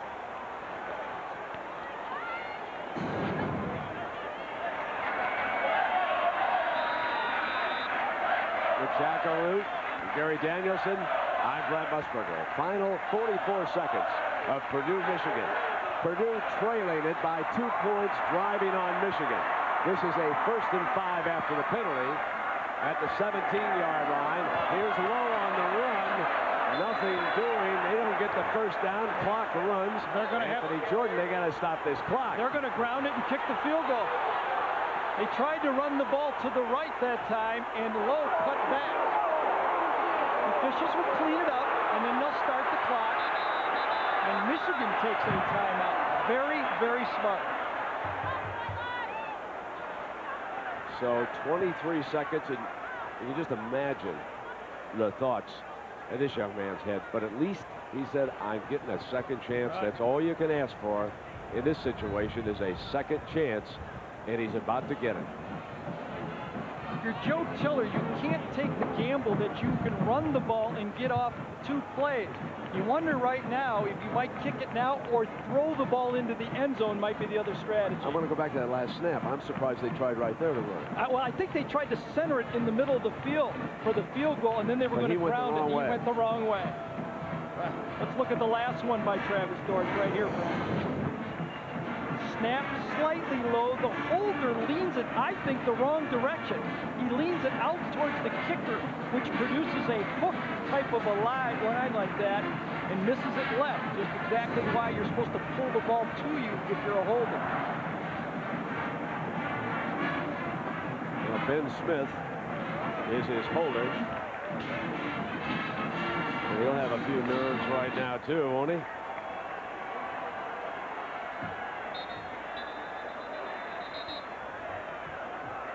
So we have 23 seconds left, and it is second down, so it is still time for Breeze to take a shot downfield. Yeah, or center the ball in a run and come up and ground the ball might be the other strategy. I would do, I might just kick, so if you bobbled the snap, you'd have two of them like Georgia Tech did. So here's Breeze under center. He's going to center it himself, but now they're going to stop the clock. Well, they'll be fine. Line up, drop the ball. Shouldn't give any time.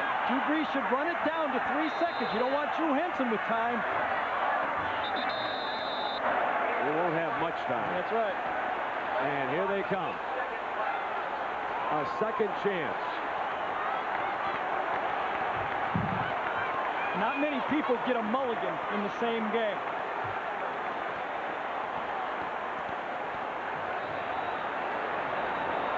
Just about the same distance, maybe a yard longer, folks. This looks like it's going to be about 33 as Michigan wants to apply a little ice and talk about it. And, of course, we'll be going to these games, Ohio State, Wisconsin, Nebraska, Iowa State. We come to an end, and it will be a kicking situation. And it looks like Timmy Stratton is bending over the ball to snap it. Ben Smith, the holder. And here comes Travis Dorsch, officially 33 yards. You'll get a perfect view of it from the end zone camera. This time he's good.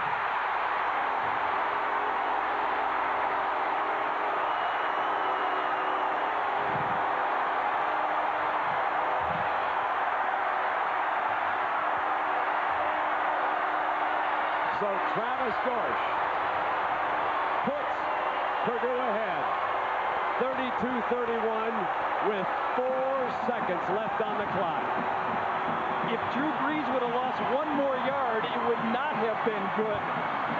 It was moving out of the goalpost area. In fact, the Michigan defenders thought he missed it. It was very close. He hooks it, but not as bad. And he sneaks it inside there, I think. I can't tell. I can't get depth on it, but you got to trust the official was right there. Very, very close.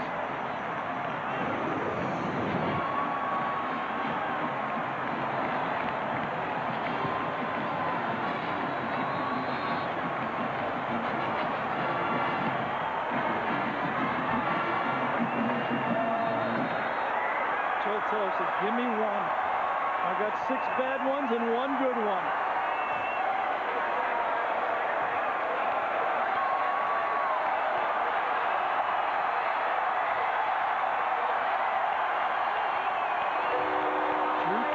There's a lot of players that thought that ball was kicked wide.